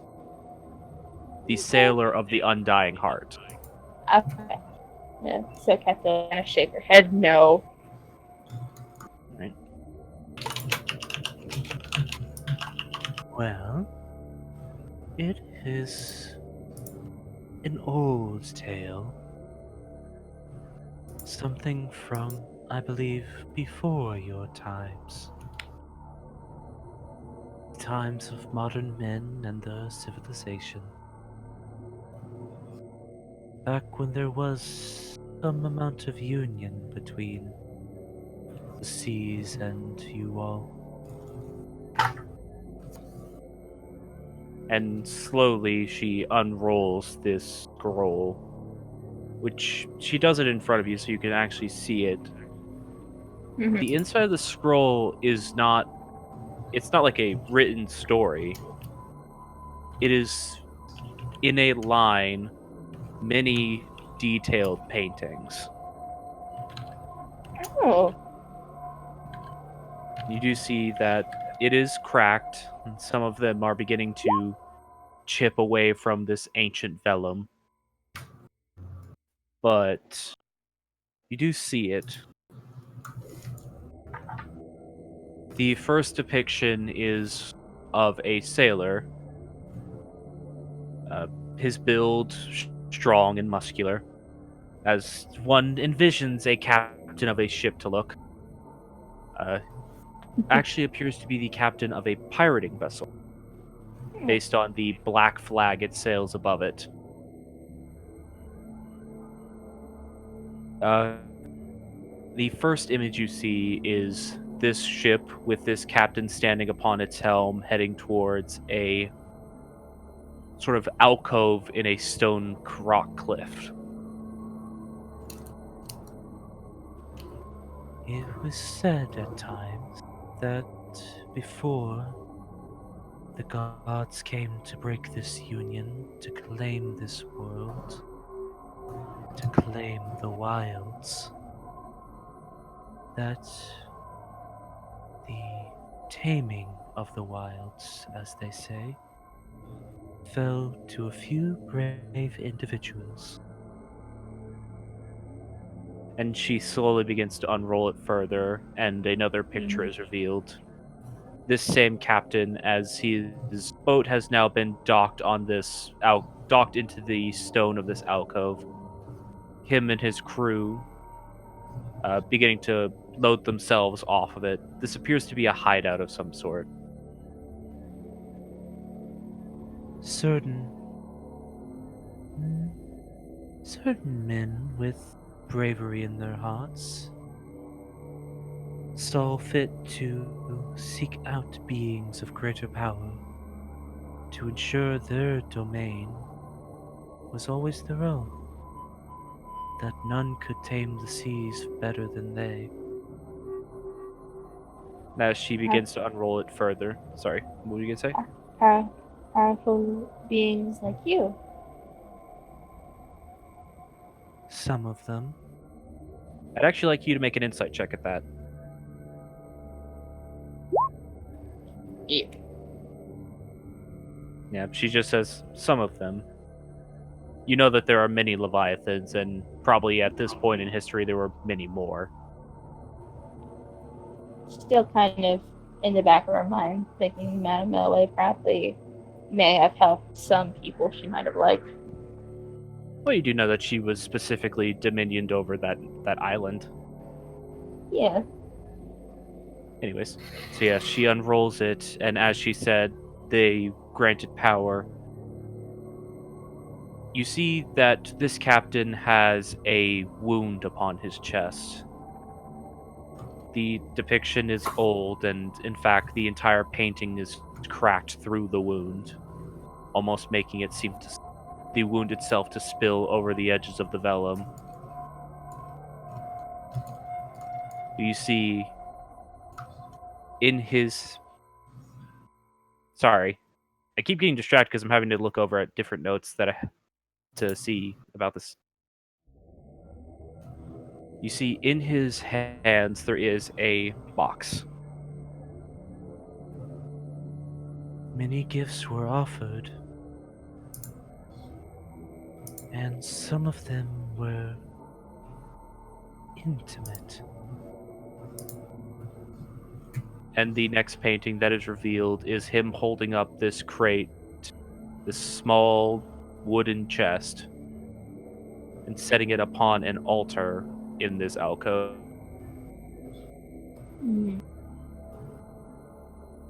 Some would offer their lives of servitude merely for a chance to be one with the sea.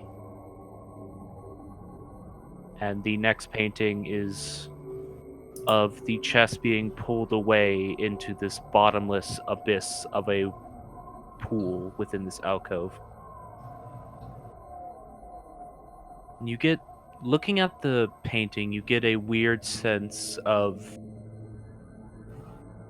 You as an artistic person, whenever you look at art, you can kind of get an idea of the feelings that are supposed to be portrayed there. Mm-hmm. And even as the paint of these images is cracked and withered, somewhat hard to understand, you can still see this man's expression. A broad smile, just chest held high despite the fact that there is a massive hole torn in it. A sense of interesting. satisfaction.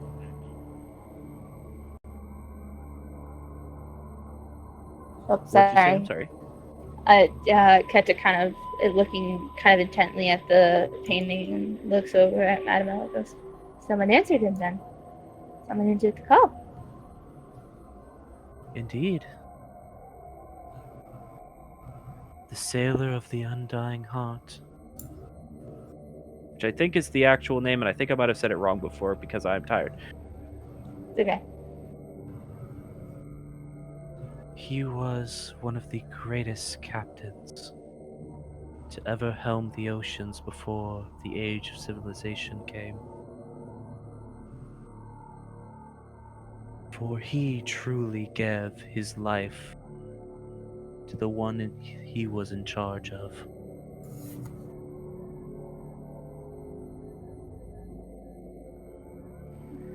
She just sort of pauses at that. Madam Elway, What is it? did you know him personally?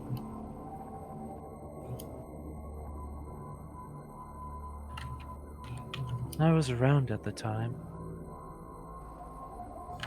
I only asked because something about him just, I don't know. It reminds me of Keta kind of trails off and like looks out the cart at Lee.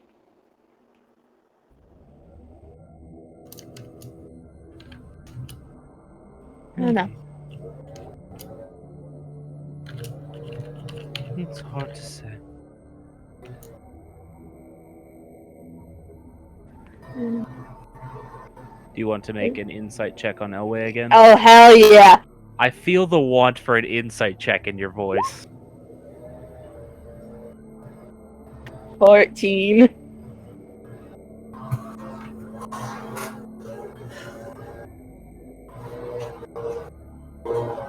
Unfortunately, you're not really getting anything. Fuck.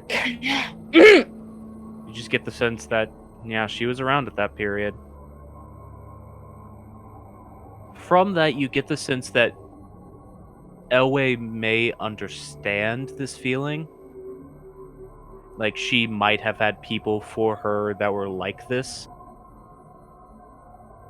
But there's Mhm. definitely a weird sense of longing. Do you miss having people dedicated to you?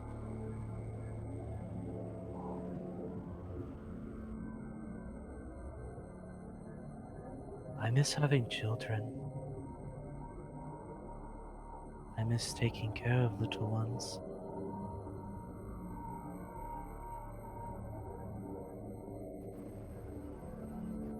Is that why you have your birds?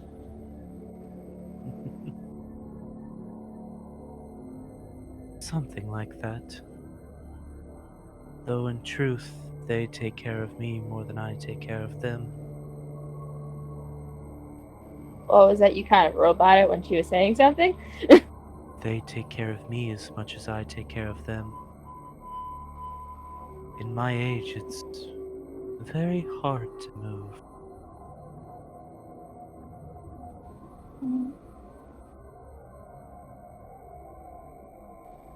I know I'm not much of anything, really. I'm only really me because my parents decided that they didn't want to listen to everyone around them. But I know I'm supposed to be someone someday, and I want to be able to help you, if that makes sense.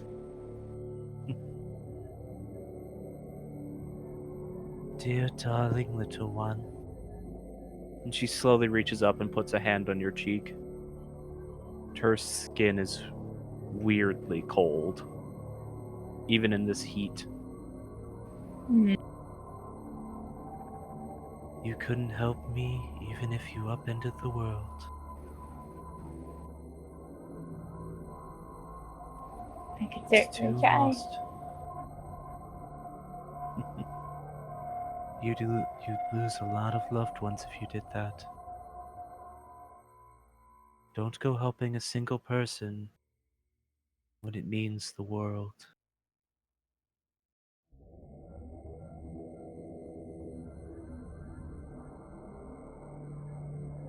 Okay.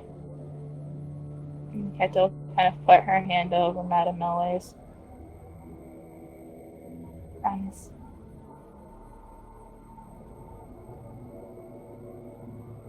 I'm of a dying breed, Keta.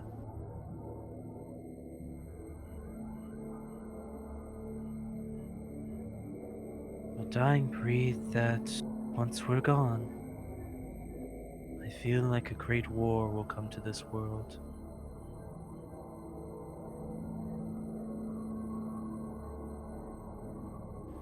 I hate feel- to think that that will happen.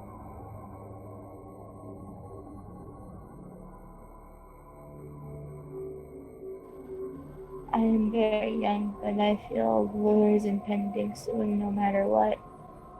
With what we have been sent to do, what we must do,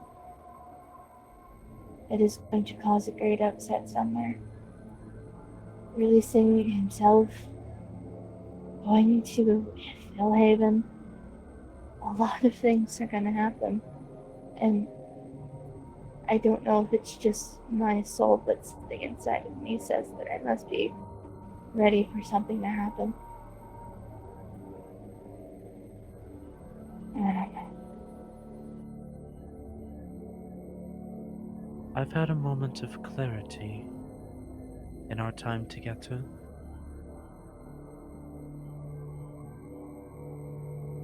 Those visions for which I have gifted you, they are not intended to begin a war, but merely to heal the wounds of one long past.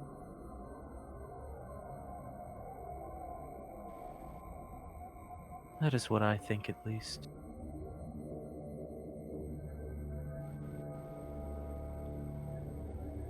Kettle nod, kind of understanding what she's saying. After, and feeling kind of the tiredness come on, she'll. I think it's time for someone else to get up. And probably best for you to rest your head. If you want, I can stay in here with you. You don't have to, but it is your decision. Whoever wants to watch Nurse Kettle will kind of go over and shake them. We'd have to Whoever leave the wants to cart, go. but yeah. But yeah, That would leave Failsy and Lee, technically. and maybe Brimstone.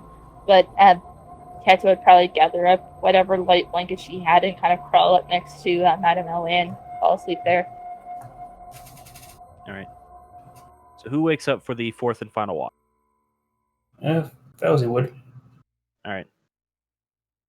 Go ahead and make for me a perception check as you are coming to and the early morning sun is beginning to rise.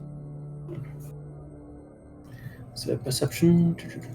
As it rises fairly early in the day here and goes down fairly late in the evening.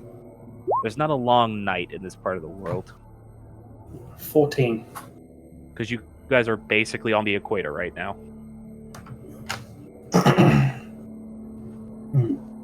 That's a 14. You don't really see anything over the course of your watch. I don't mean to glaze over that to move this along. You just don't see anything because I didn't roll anything for the encounter table.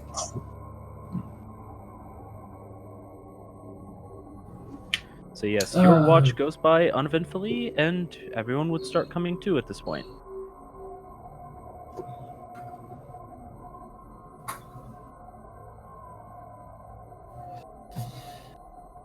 I really need to pack more books if we're going to have so many watches. Well, over these last 3 weeks, you guys really haven't had the need to do watches because you are on protected trade routes. Yeah. That's just a thought every time she has to do a watch. I really need some more books. Fair enough. Kettle will kind of get out of her sling position, like at least somewhat snuggle position, up next to You Madame basically Elway. had your Stretch. head on Madame Elway's lap by the Yeah. time you were. I hope she didn't mind. It is so weird. That doesn't seem like she did. She's actually, as you're waking up, she was just gently petting your head. Aww. It's the mom thing to do. I'm pretty sure if she had a problem with it, you would know. Yeah, you'd be fairly aware of Elway if Elway did not want you to be doing something around her. Seems at least she likes Geta. I mean, she probably has no reason to dislike any of us. It is Well, actually like a weird sensation of as you're waking up, you're kind of confused for a second because your brain is just like literally feels like you're a child again, waking up after having fallen asleep on your mother's lap one of the few times she was able to be home. It's like that weird familiar comforting feeling. Probably with that Keto, just out of pure mental instinct, go, Mom. And after she wrote her, oh, I'm sorry. It's alright. She seems happy about it. She doesn't really show it, but she seems happy.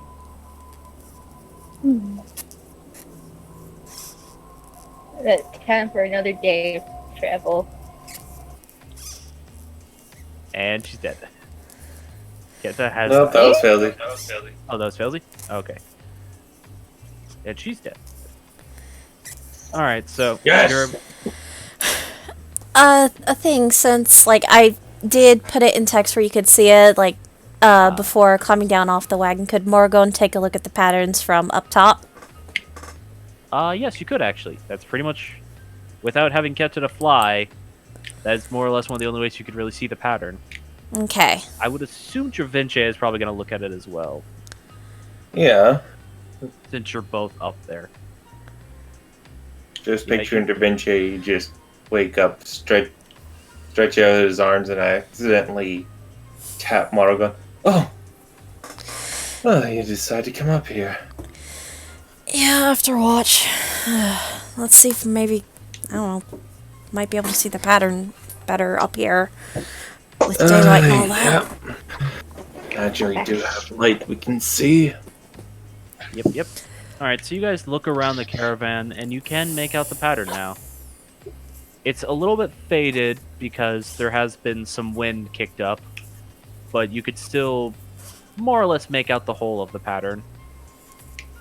It's a large gear. A large gear. Yeah, you look around the wagon, and you're sitting in the center of a gear. And you look off to the side, there is 2 other gears that are interlocked with it.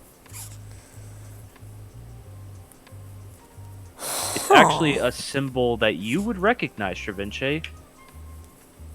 Symbol of Altea. Yep, the exact same symbol that's on the front of your pocket. The symbol of Altea? Why would that be here? None of the 2 of you looking at. Look around us. It's sand. There's a symbol in it. You can only really see it from up here. Oh. Is it a bad one? It's the symbol of the goddess of time. Why is the goddess of time here? I repeat my Point of previous order. question. Point of order, everyone. Dravinche. Clockwork. That is not common knowledge. You say that, and basically no one else other than maybe Kevin or... What the was that sound? Glowing. Sorry, that was me. I was trying to get back in online because my internet dropped and had to scrounge up my phone. Okay. Gotcha. Alright. No So I one have other no idea than... what's going on. So watch ended peacefully. Keta woke up to a happy, mommy feeling. Yep. Worded weirdly, but that's what I meant. So, a feeling of feeling like being a child again. A feeling of being coddled. Yes. Happy mom. And now Dravinche and Morrigan, who woke up on top of the wagon, are looking down and seeing the symbol around them. It is actually the symbol of Altea, who is the goddess of time. or the goddess of clockwork. And point of order, the only other people who might have a chance of knowing what this is Oh god damn it! right. Keta, is Keta and Thalesy, if they make a history check. Could I? Yeah. Yeah. Alright. So, Like, Yeah, just so- upon hearing that name. yeah, so like I Come on, said, Dave. again, I repeat my previous question. Is that a bad thing? Can I do that? Keta, you've heard the name before, though very lightly and only in passing it has been mentioned.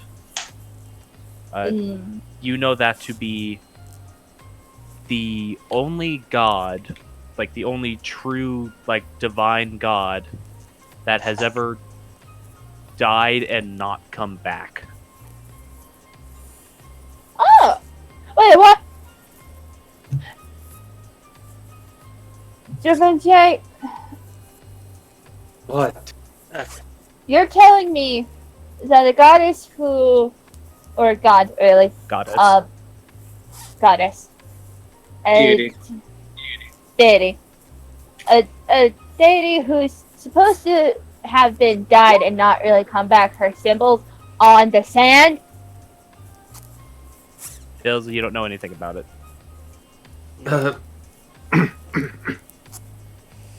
And how do you know that?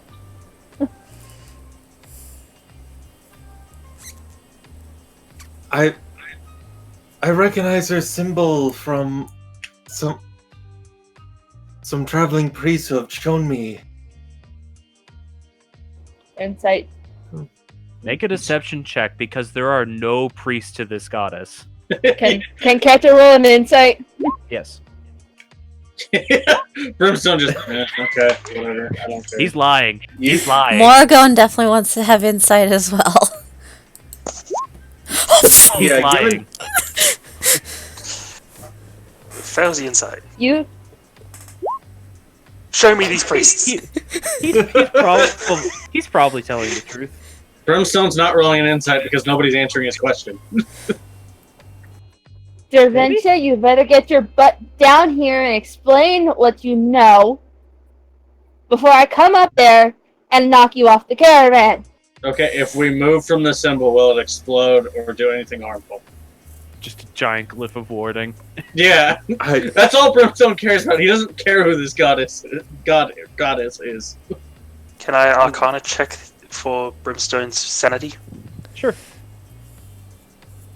actually that's a good point. Can Dravinci? It doesn't have any arcane feel about it. It just appears to be a pattern that was drawn in the sand. Whether it No, could it's be not a enchanted- glyph of. It should. It's not an explosive rune. Then why do we care?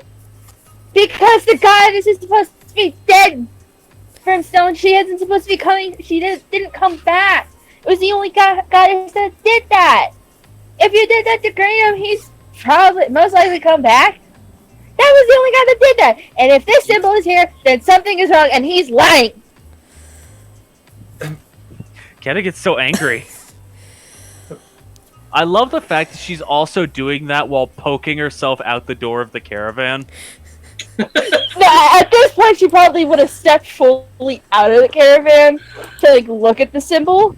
It's just on Brimstone- the dirt. Brimstone's just already like ready to drive away and just fine. I guess I'll just walk my fucking gun while this happens. The symbol's just in the sand. I don't think it will be dangerous. How about we just move along? Draventia, you have 5 seconds before I come up there and I knock your bony butt. into the Keta, ground. calm down. This is important. Yes, it is. But you don't have to be getting upset over it. You know, I don't know if your mother's told you, but she did the very same thing to me a few times, and I wouldn't tell her shit. So, Doesn't really seem to help the situation. see, he gets it. Let's. If Yes. a god is back, something is going on. Yeah, I mean, I'm inclined to agree on that, so you might want to start explaining Draventure. Alright. Point of order, guys. Just to Yeah. clarify. Keta and Dravenche, you know about this goddess. She's known to be the goddess of clockwork. Though there is some confusion about if her domain is literally just mechanical devices. But she is also the mother of Warforged. Oh yeah. Yep, she's the goddess of clockwork and mother of Warforged. That's right. She was also in some, and Dravenche, you know this more than Keta knows this. She is thought to have some domain over the passage of time. But there is a lot of strange circumstance surrounding her demise. Because, and this is a thing you all would know, when a true god dies, i.e. one of the prime gods that represents an aspect of reality, Yeah. when they die, they don't truly die. They just go away, become a spirit, and can eventually be reborn. Yeah, That's what happens anytime one of the mortal bodies of one of the current gods dies. their corporeal form just disappears. Yeah. But they And live on. it's also why there's this constant war against the forces of Magisteria, so they can't recreate a mortal form for Magisteria. Mm. This goddess, she died, and as far as anyone is aware, she just disappeared. And that happened at the time the War of the Advent of Civilization was won. The actual circumstances for how it happened, what happened, why it happened, no one knows. If Brimstone knew any of this, he might have something to say on that. But he doesn't know anything. He was not saying shit. Nah. That is just Cat me is still giving you very- guys the context of information you need to know. Yeah. Ket is still very concerned about the fact is like, yes, wait, how do you know about this god? I barely know about this god. Yeah, and you're raised under the church that is believed to be her father. Yeah, so she's kind of, sort of family? In I mean, a weird sense? As close as you can get. Yeah, like a distant aunt. Technically a cousin, Yeah. Yeah. Well, in yeah. a weird way. You're like second cousin. Yeah, kind of an aunt. Yeah. Kind of. Depends on how the generation works. You don't really know. Anyways, continue your Yeah. RP. So, Dravenche, are you gonna start explaining? I mean, Please do before she starts yelling. I just happened to have come across a few things, and I just it stood out to me. Okay. Dravenche, an idea of what do you have the idea of when this goddess, died and never came back? Yes. DM, correct me if I'm wrong. Advent of Civilization? Yeah, which is around 1,000 years ago. When the war was I won, mean- she was lost.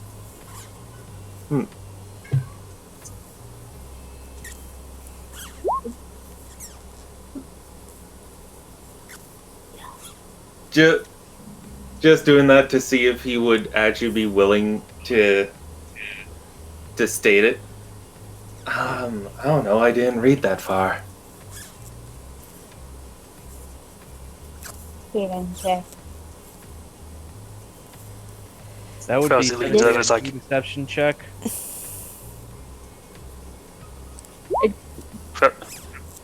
That is inciting. You're doing so poorly on your deception. At this point, I'm gonna have Brimstone do one just because I want to say something if he succeeds. No, he does. Even Hey. Brimstone sees the Yeah, bullshit. yeah. Aren't you people who are good at talking supposed to be good at lying because you're really bad at it right now? And that's coming from Doesn't somebody make who's, sense. Like, and that's coming from somebody who is very bad at it. You shut up.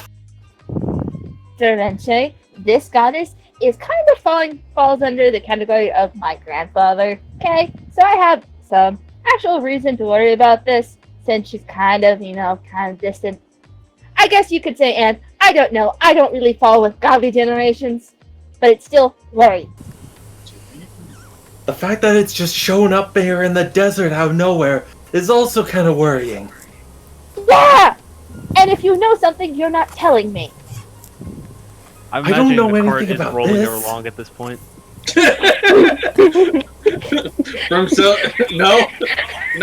Not yet. Brimstone's like, alright, I gotta work on my gambling argument. If it probably continues, I'm just imagining Lee's probably picking the both of them up and just putting them in the cart so they can argue. Well, I mean, Dravinci is on top. He'd only have to pick Lee up. Lee picks himself up and flies into the air. No, I said Lee picked. Shut up. No, I said pick Dravinci up. I said, but sorry, I think it's just a push. Well, Dravinci no, is but on top of he's the on. cart. Yeah, Dravinci is on top of the cart. Morgan is still too. She hasn't come down yet. Yeah, you guys are currently just on top of the cart as Lee is loading everyone into it, and then you guys are moving along because you're wasting time of the day. Yeah. Yeah, fine. And once she kind of settles down in her seat, Keta's going to take Dravinci's hands and look at him very intently and go, "Tell me, tell me what you know. I have told you a lot of things about me that nobody should know. I think there's one thing you can actually tell me." Could you roll me a persuasion check with advantage, please? Just Brimstone very faintly hearing. No, I'm not gonna. I'm not gonna. He takes a deep breath in.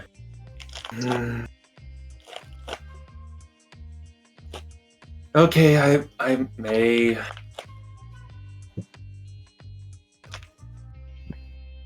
I know a relic of hers. What? You kind of cut out. Right? I know a relic of hers. I mean, it's I know where a relic of hers is. that's also a very kind of response to hearing that too. And I studied that relic for a while, trying to find whatever I can find out about the symbol and about her. So, yes, she died near the advent of civilization 1,000 years ago. No priest, no reading a book. Well, actually, a fair bit of reading books, but A lot of reading books. it all comes down to I know where to find a relic of hers. That's why I knew the symbol right out the gate. It was on that relic. Where's the relic?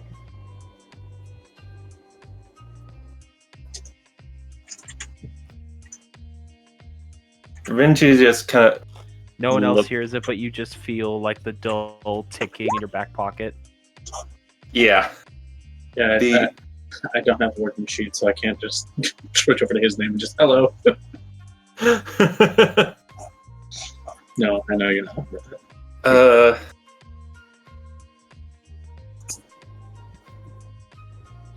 Keta looks very serious compared to what she normally is, like very happy and cheerful. No, this is very serious. Compared to the goofy baby. Let's head back onto the roof of the caravan. I'll tell you more, okay? I'm not traveling nowhere on a moving cart until you tell me.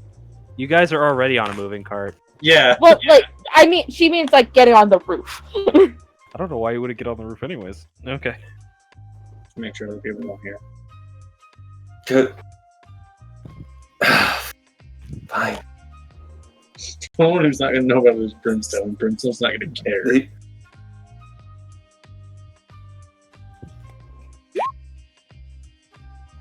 Keta just Lee start just casting sort of The- looks at him, and then covers Failsy's ears. Does this help? Actually, a bit. Why do I picture it Kettle as will soon as cover more gun dudes. why do I picture as soon as Hi. Lee does that? As soon as Lee does that, Felzy starts thrashing like a cat trying to get out of the bath. Just Yes. freaking the fuck out. I am stronger than you. But Crunch. Motokan, Oh no. Motokan here. Alright, fine. And Da Okay, Vinci's so going can't to reach into his pocket and pull out just what looks like a metal token with the symbol on it. Actually, it looks a bit like a locket almost. And everyone except for Failsy, as she is currently has her ears covered, but it's actually a little bit hard to hear anything right now as she's violently thrashing about trying to get away from Lee. I'm picturing that he's put like his palms on her ears, but then his fingers are closed around her head. Yeah, it's like palms on the ears, but the fingers are going over the eyes. It's like just holding her head and she's just thrashing around. Yeah. I also imagine while everyone else is having this like very serious conversation, it's like that scene out of Spider-Man Homecoming where it's just Stan Lee in the foreground sorting books while there's just this destruction behind him. Oh, yeah. Wrong the dramatic- Spider-Man movie, but yeah. That's not Yeah. Homecoming? Which one is that? That was the Amazing Spider-Man with the other Brit who looks like he belonged in Twilight. He still did great at the role. Yeah, Andrew Garfield, that's the actor. Okay. There's been so many Spider-Man reboots recently, I'm sorry. And most of the last two were played by British kids. And it's just this dramatic scene, and then Brimstone out front just. Brimstone, all you hear is Touch the it. sound of a cat being... Yeah, just like I don't know who that is, but it's probably Felzy. Alright. Fucking weird. Continue your serious scene. Could I touch it, dear Vinci? Well, let me I'm- just show I'm- you one thing about it. One, Hmm? and he's going to push the top. I believe it's that he pushes the top of the locket and it opens, right? Yeah, it's a pocket watch. Yeah. Just suddenly you see this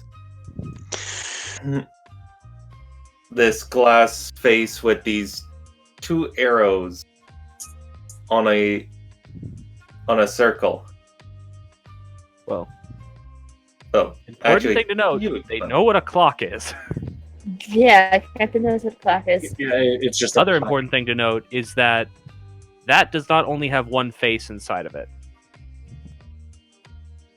When you open up the front of the clock, open up the front of the pocket watch, inside of it has at any one time at least 6 different clocks ticking inside of it. And they actually all slowly rotate themselves. Fuck. Okay. It is a very complicated and honestly a little hard to look at on the inside. Yeah, I'm okay. But it's just like this mass of ticking gears and clock faces that all interlock into each other to tell time. And it is what time is it, DM? Currently, it is about... Well, actually, you know exactly what time it is. That's right. Clock o'clock. Yes, clock o'clock. It is... Given the amount of time you guys rested when you went to bed, It's like Coca-Cola. you've already started to travel for a little while. It's Oh god, is relativity Not- a thing in this? about Fuck. 9:30 in the morning. And it's 9:27 right now. Could I just touch it? I'm not gonna go running anywhere. I know the way it sounds is Grabs its front wings, flies away. He is. For about a minute.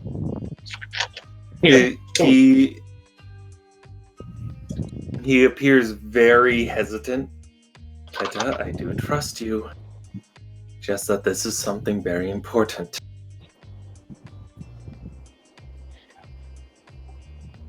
How about we do a trade-off? At least for the time that I'm holding it, I will give you something very important that you can hold, that I trust you with. Okay. And Ket is going to take off her guitar and hand it over to him. Okay. They do an exchange. Yeah. Mexican standoff trade. Snatch. No. And Ket is going to kind of hold the I guess pocket watch in hand to see if she gets just anything off of it, any kind of register of any other energy that's not innately in it. It's not so much an energy, but as you're holding it, you just feel like this weird metronome-esque ticking throughout your entire body. It's just like the sudden awareness of your own heartbeat. Like, just... It's weird. You're a musician, so you know about keeping time. It's like this clock is ticking in time with you. And this is the same sort of feeling that you, Dravinche, almost always have. Yeah. And even when you're not holding it, you still have it. Just very quietly and celestial, Keta says to the pocket watch, Alteria, I don't know if you're out there and you can hear me, but I am a granddaughter of Graynham, and if there's a way to bring you back, the one who properly holds this, and I will find a way. When you say Graynham, the watch snaps closed. Uh-oh. What? Bit of a strange relationship. Like, Da Vinci, while she was doing what that was just kind of tapping next to her rhythmically, like in the same tune as the watch. It's just like your foot is tapping. Yeah. Or a finger tapping on the bench.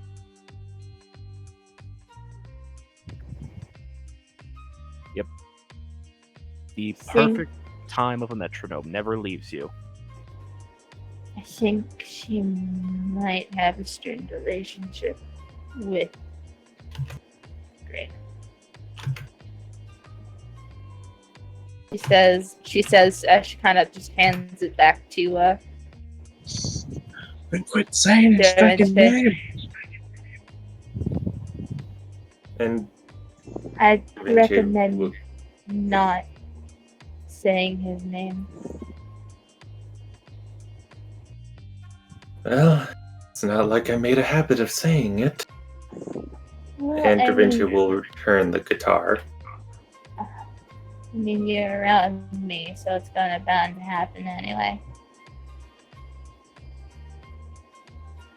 But that, you feel that all the time, that like weird feeling.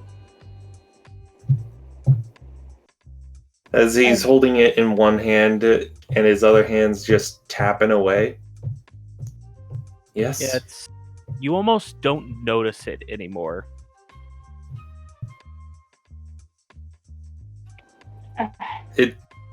He experiences it so much that he can just tap to the rhythm intrinsically.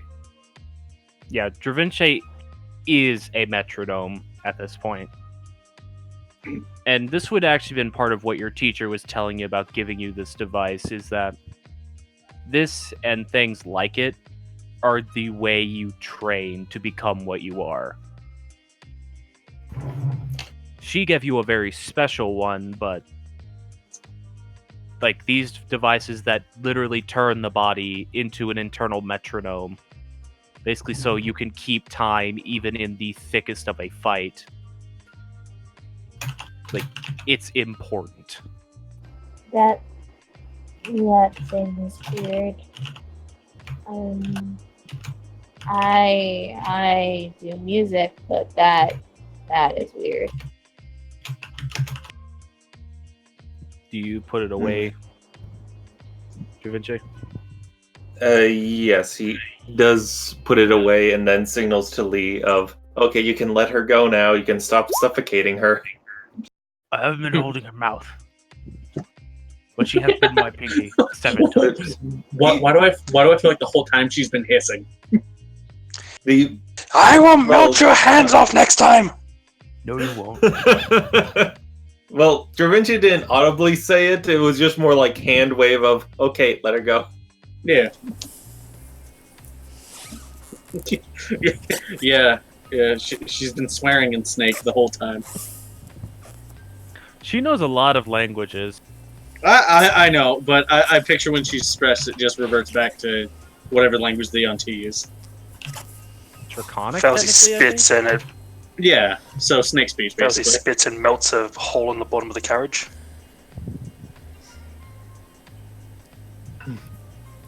He just pats you on the head. He's a simple boy. I make you food. You will be food. I would say make an insight check, but I don't think Felzy cares. Like, she's probably too angry at this point. But that's up to you if you want to make it.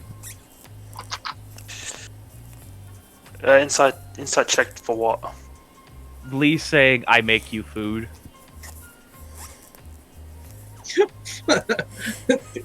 Delete. Okay.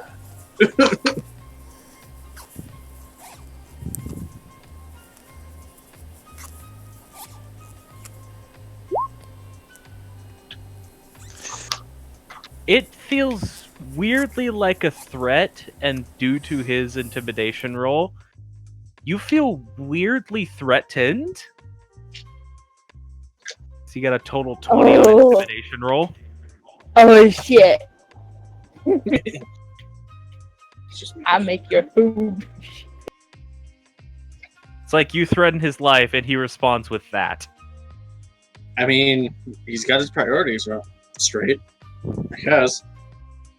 And yeah, due to the nature of the rolls, you do feel weirdly threatened by this fact.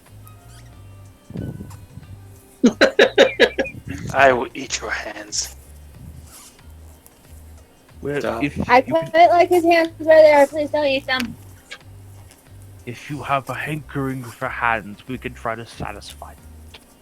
I mean, you could just eat your own hand, apparently. I saw you just, like, it off. Don't ask me how Lee makes that sound when he can't properly touch his lips together. It sounds very wet and It's gross. prestidigitation. Yeah, he tries. He and does gets the have pills that in the sound. body. He does have that spell. Yeah. How's Kenta supposed to know that? Yeah. There you Yeah, go. he That's just- how he does He it. just makes that popping sound despite the fact that he has no earthly ability to make that sound with his lips. He tries. Chalk it up to another weird Lee-ness. Yes.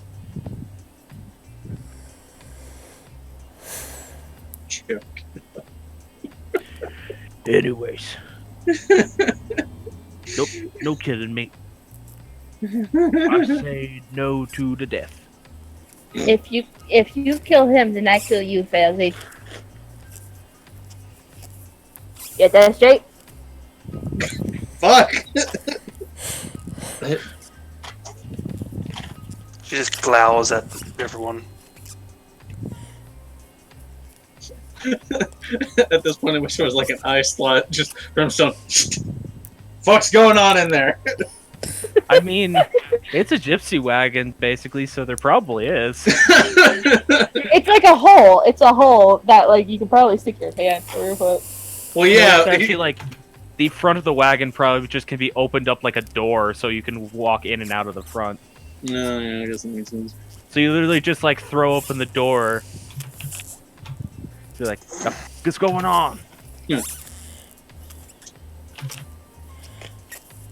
Alrighty then. I heard violent hissing. Fuck just happened.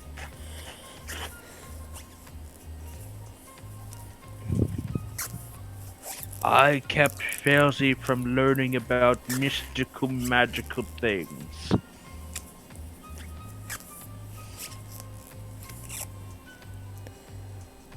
Good work, Lee. Close the door. Well, I think we got a long ride to go still to find whatever I saw the other day. I think I'm gonna conserve my energy and take a nap. Alright then. Kit's gonna wrap herself around the guitar so Failsy doesn't take it.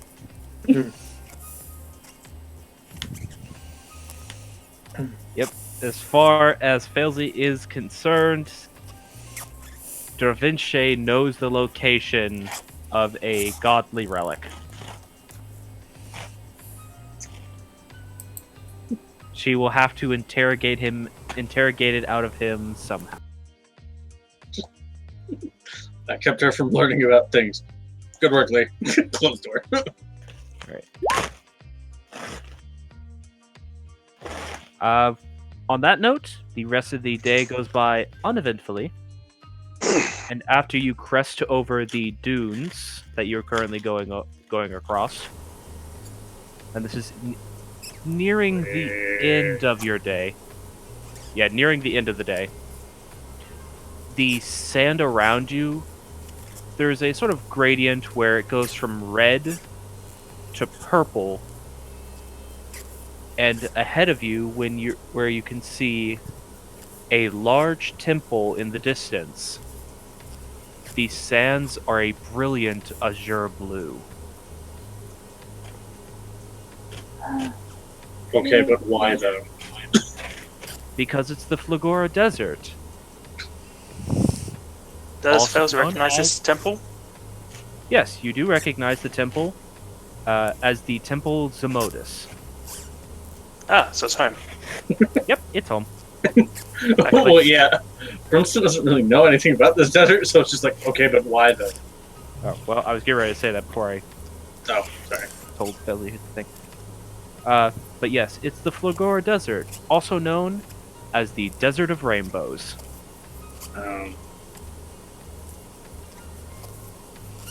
What the fuck does deserts need to be green? Or rather, the Chromatic Desert. I don't care. I just figured out this fucking desert. As you all begin to draw closer to the temple, knowing that you will probably be able to bed here for the night rather than sleeping in the cart, I think that's where we're going to end it off for the night. Because it is 10 o'clock, and we actually started relatively on time today. Woo! Is it chill time? Yes. Okay. It would be chill time. Chill time. You had a featuring- question. Featuring Snapmop. You had a question first before I shield? I didn't say a question. Or did someone No, I else think have it a was question for armored. me? What was I think it was that? armored. No, I was just gonna make a post-game comment of, okay, is Da Vinci now on Bailsy's murder list? I mean, not yet. She has to get the No, information before she you can can't kill you. answer for him. Well, Da Vinci Felzy. isn't. Lee Lee is. is. Lee makes you food. Just remember, Think about just that. remember who also who makes your food and then who sleeps next to him. Cat is not afraid to stab somebody. It's more if Kenta dies, Brimstone just like, fuck. Because now her mom is going to kill me. Probably because Anyway. Alright. Anyway, shield time. Hello, I am Andy. You know me as Ketta. But Sundays you can find me as Desire, the Tiefling Blood Hunter, at twitch.tv/Librarian where we found some orcs and they're apparently trying to unman. And our best plan is disguise Desire as a demon. That can only go well. Yeah. Also, you can find it's not a game that I'm a part of, but it is a game that also happens on the channel Thursdays around 6 o'clock ish. If I'm remembering correctly, is when they have their Tal'Dorei campaign. The Sunday DM and 2 of our players for the Sunday game are actually in that game. You're shilling something that goes on the same time slot as us? It happens on the same channel. They're gonna eventually. Okay.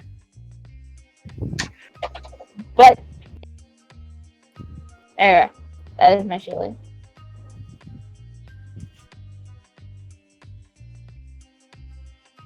We already compete with Critical Role. This is gonna be interesting. Yeah. Yeah, we do. I say compete. There's no competition. Yeah, I don't think anybody really can. We just stream on this day because it works for everybody. Yeah. Our thing is next week, so I'll cover that next week. Yeah, you're right. Yeah. For some reason, I thought this weekend was it. Oh my god, I wish we'd be 1 week closer. But you do have the other game, do you not? Well, yeah, but everybody else wants to go first. Unless nobody else has anything. Well, we all know I go last, so. I just don't know if you got anything for Tuesday or not. For Well, Ash. I Ash? want there to be something, but it's very hard to set up. Finding people is annoying. So I'm having to figure that out. Fair enough. I really want to do this system in World, but I continue to put more story writing burdens on myself. Rough. I already write for 3 different worlds every week. That sounds like a you problem. It is a me problem, but it's also everyone else's problem because I want to make sure everyone has a fun time and plays D&D. Okay, but who had the idea to start writing that? Okay. Failsy, do you have anything? No, I don't have anything this week. Okay. Alrighty, so. Myth! Okay. Okay. 2 p.m. EST. Alright. Mondays. Shadow and Starlight. I just got a baby griffin and it's adorable and I love it. It's gonna die. Yeah, probably. Never trust that a baby survives in D&D. And apparently I just had to make a character sheet for my character's father, so he might be alive, he might not. I don't fucking know. Doesn't matter. How come doesn't know that? It's a miracle Cat has survived this long since he's such a baby. I mean, if she keeps asking, she might know. You guys haven't had combat in a while. Just give me next session. Why did you say anything? Combat? At the Zemodus Temple? Yay! Something raids. Why, you can That find... or, You can find that that, or we find out dead that there. the entire... Sorry. That we find out that the Zemoduses don't like anyone coming near and will kill everybody except Failsy. I mean... That's... It entirely depends on how itchy that trigger finger is. Look, Brimstone's not gonna shoot anybody unless they try to threaten Keta. Or himself. Failsy was about to shoot Lee. I mean, that indirectly threatens. I mean, that indirectly threatens Keta, so and also gives him a reason. That or she's just gonna vomit up bloody acid into his hands. Look, I'm not saying. Failsy is mildly annoying at best. Yeah. That or burn him. Just drag his breath into his hands. What? His hands weren't over your mouth, you know. Hold on. Hold Then on. everyone else in the carriage was getting burnt. Hold on. I have a feeling that Elway would have a problem with that. A problem that might result in you just getting fucking eaten. Well, maybe It'd not. be a problem that might result in something that fails he's dealt with. But that's not for stream. I mean, yeah. I mean, but would you put that much effort forth considering it's hot? Yeah, it depends. Anyways, Fair enough. continue shilling. I don't got anything else. So, Danny, chill so we can. Yes, for next week, should all the cards align again for us, we will be back. Oh, wait. I'm not here next week. Why are you not here next week? I'm piloting Brimstone next week. Which means Yes, you won't shoot anyone. that's when I'm gonna get in a very bad situation. But okay, well, we won't have Mythosia Don't worry next about it. week, Don't worry about it. but the rest of us will be back here next week, same time, which is 7 p.m. EST on this channel. We actually did it this week.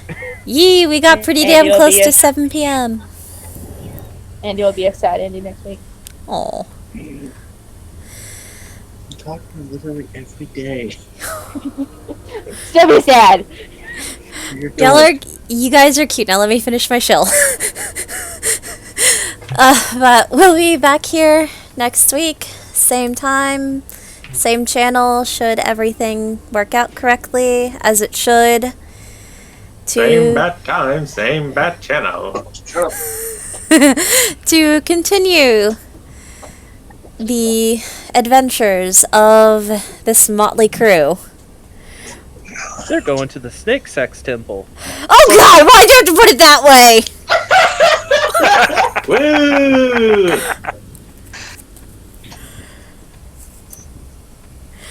Alright, but with that, I think we should all just say our goodbyes and then, end the stream. I think I said the perfect goodbye. Bye. Alright, good night, everybody. We'll see y'all next week.